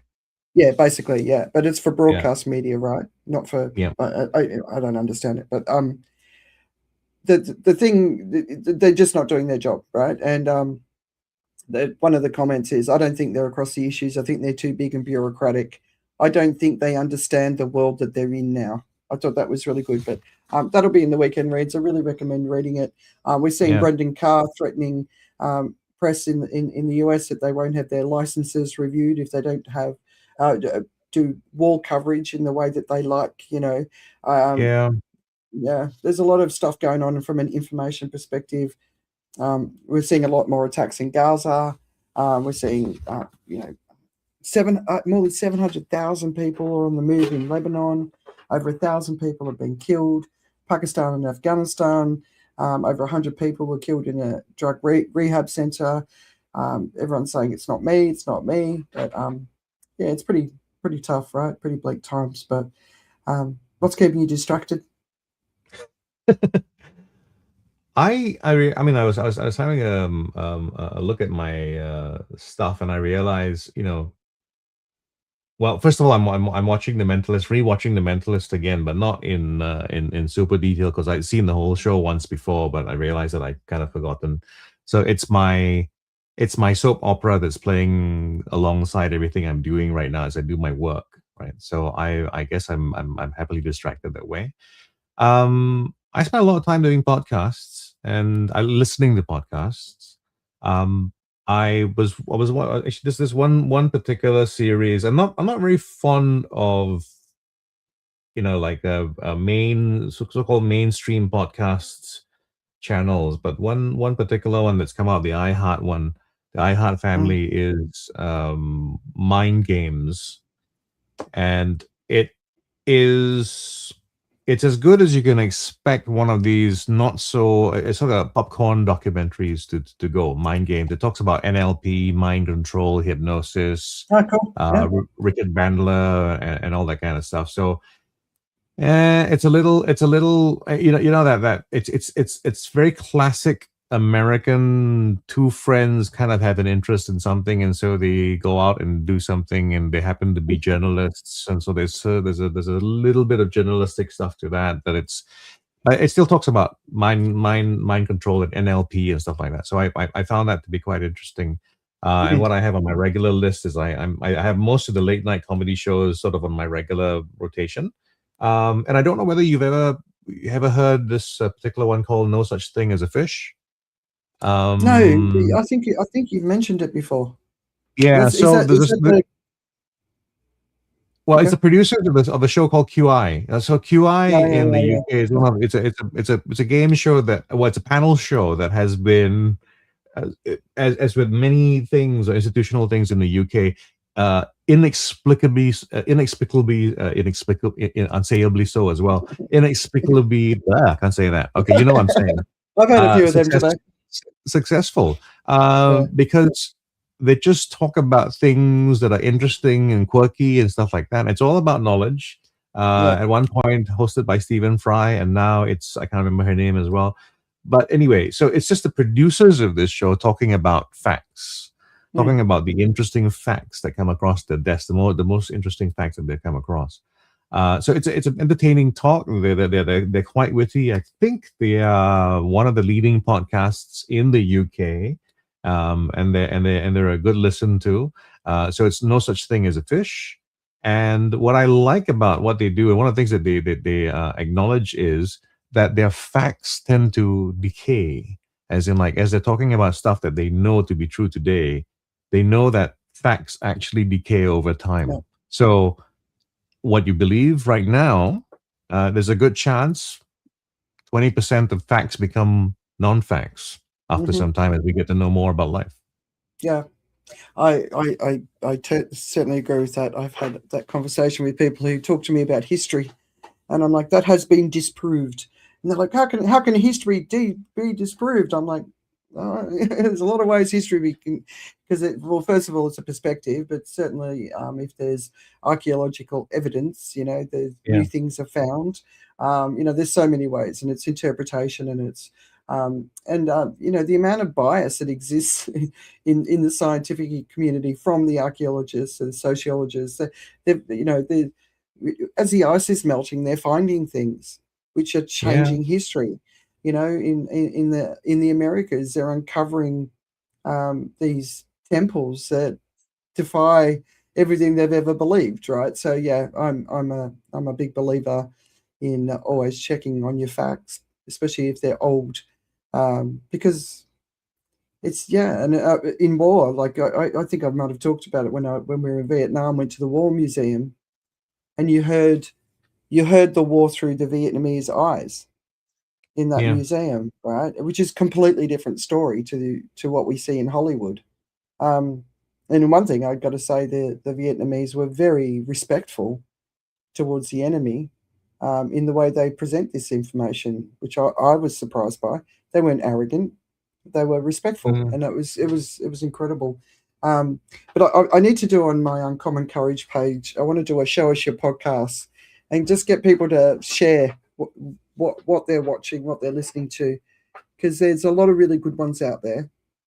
But if you're listening to podcasts and the person isn't famous, I try not to support famous people on their podcasts because they're already famous. I try to find people who need support, who need people listening to them, who need,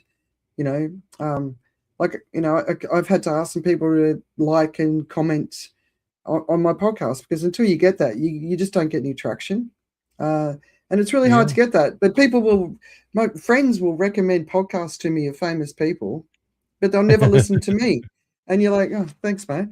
So it's kind of it's a funny old place to sit in, right? Well, I've been there for a long time. I mean, I've had podcasts for the longest time. I've had people who will tell other people about how you should listen to Joe's podcast because it's really good, but they don't actually listen themselves. I mean, that's just one of those things as well, right? Yeah, so it's weird, right? There is so little time. I love podcasts. I have hundreds of unlistened to episodes. I mean, these are the people I would like to spend time with. These people I've actually chosen to listen to, and I still haven't got around to them. So I do understand. It's reading a lot of time, right? Yeah. No, it's not. I totally get it. I can't do two things. It's like if I'm writing or reading, I can't listen. No. I can only listen when I'm, using my hands to do something. So it's I don't have that much time for it, but I enjoy it when I can. But yeah, so for me, it's I finished Bridgerton, and I have to say for this season, I was a bit disappointed. I felt like it needed 2 more episodes this year, just to explore a couple of the storylines more. But we have also started Drive to Survive, and that's been interesting because we've watched it since the beginning, and it's really evolving. And I'm not necessarily like this year. There's more driving than there was last time. Yeah. I feel like the drama is more created. And they're just using the techniques that those sort of shows have been using for years. But I don't know. It doesn't feel as empathetic, I suppose. What was that? The Aussie guy that they started Drive to Survive with. Weber. No, not Weber. Anyway, it doesn't matter. Ricardo. Yeah. When they started through with him, and then when he finished his final season, and they did a tribute to him because he was really the guy that got the show off the ground, right? I felt like the whole way they treated him was respectful, whereas this time, I'm not feeling that respect that they've had in the past. Which I don't know. Have you watched it? I think I haven't watched the later seasons, but I can imagine what's happening, because what's happening with F1 itself is it's become frenetic. Right? I mean, there's hardly any pause between races. It's a full schedule. It's all back to back to back to back. So you can imagine that everybody involved doesn't have that much time. So Drive to Survive has to try and figure out how to also at the same time conduct these interviews in between as they get access. So they don't get access to everybody. They're not covering all the teams. They only get some teams, and for the teams, it's strategic as well. So, it's and again, and the third kind of thing outside of it is that it's also a Netflix thing, right? So they're trying to they've taken a show, a format that's been very successful, and riding the wave even further, right? Yeah. And I mean, the natural drama in a racing show has to be usually is the racing. So there's a lot of that as well. So there's the build up of what's going to happen, and then of course there's the play out on the race as the race is going out. And there are these little moments that happen, like basically on track, which the marshals will just call a racing incident, but you can play it up and you can turn it into something more than it actually is for a professional driver. And that's the obligation for me as a storyteller. If I'm Netflix, my obligation is to make that bigger than it really was. Much like you hear the commentators as they're doing their thing live as the race is going on as well. They sometimes make a bigger thing out of something which the drivers have long forgotten about, and they moved on to the next thing. but they're Yeah. going through replays and talking about stuff like that. So yeah, I mean, it's done wonderful things, for the sport. It's Yeah, it has. definitely, expanded it. The US is fully on board. I think Cadillac has a team this year as Yeah. well. Yeah. Yeah. No, I agree with all of that. It's been great for the sport. It's put it on the global stage. The US is nuts for it, right? I agree with all of that. I just feel the vibe, I suppose, Yeah. of the show this year doesn't feel.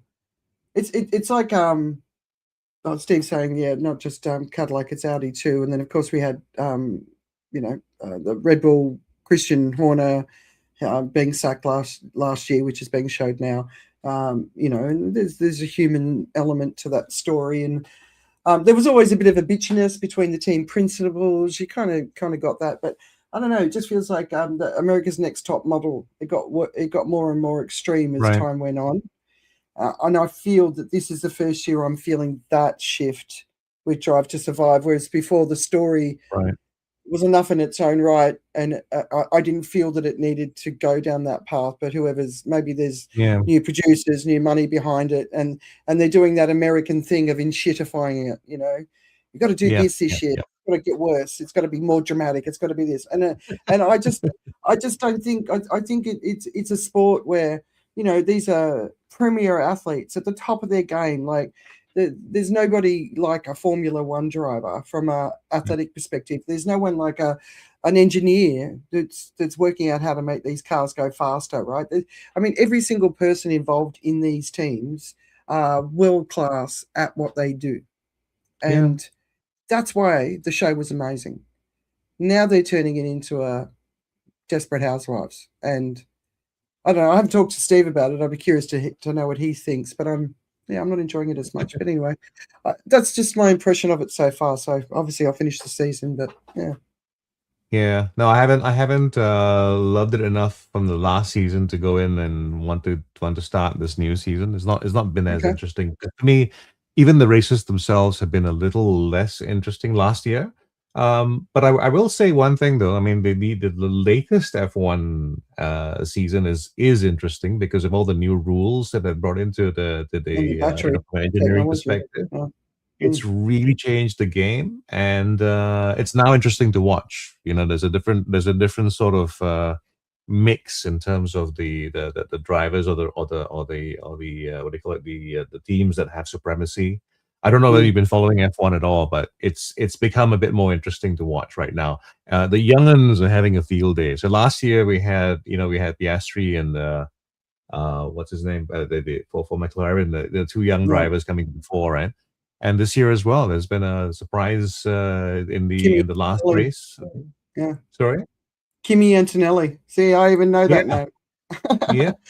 He's a little sweetie. But actually, I'm getting to know him from last year when he was just sort of starting out. Anyway, we should let everyone go in peace and wish you all a happy weekend. And obviously, we've talked about some pretty tough stuff today, but get focused locally. That's the best thing you can do. I don't know how many of our viewers, listeners, celebrating Hari Raya, but have a great weekend. Celebrate great time with the family. Yeah, we celebrate them all out here. It's public holiday for us. All right. We will see you next week, and we're going to bring on someone who's a great guy, and he's going to talk about mental health. So we might be able to give you some tips on how to cope with these tough times. All right. Cheers. Okay. All right. Bye.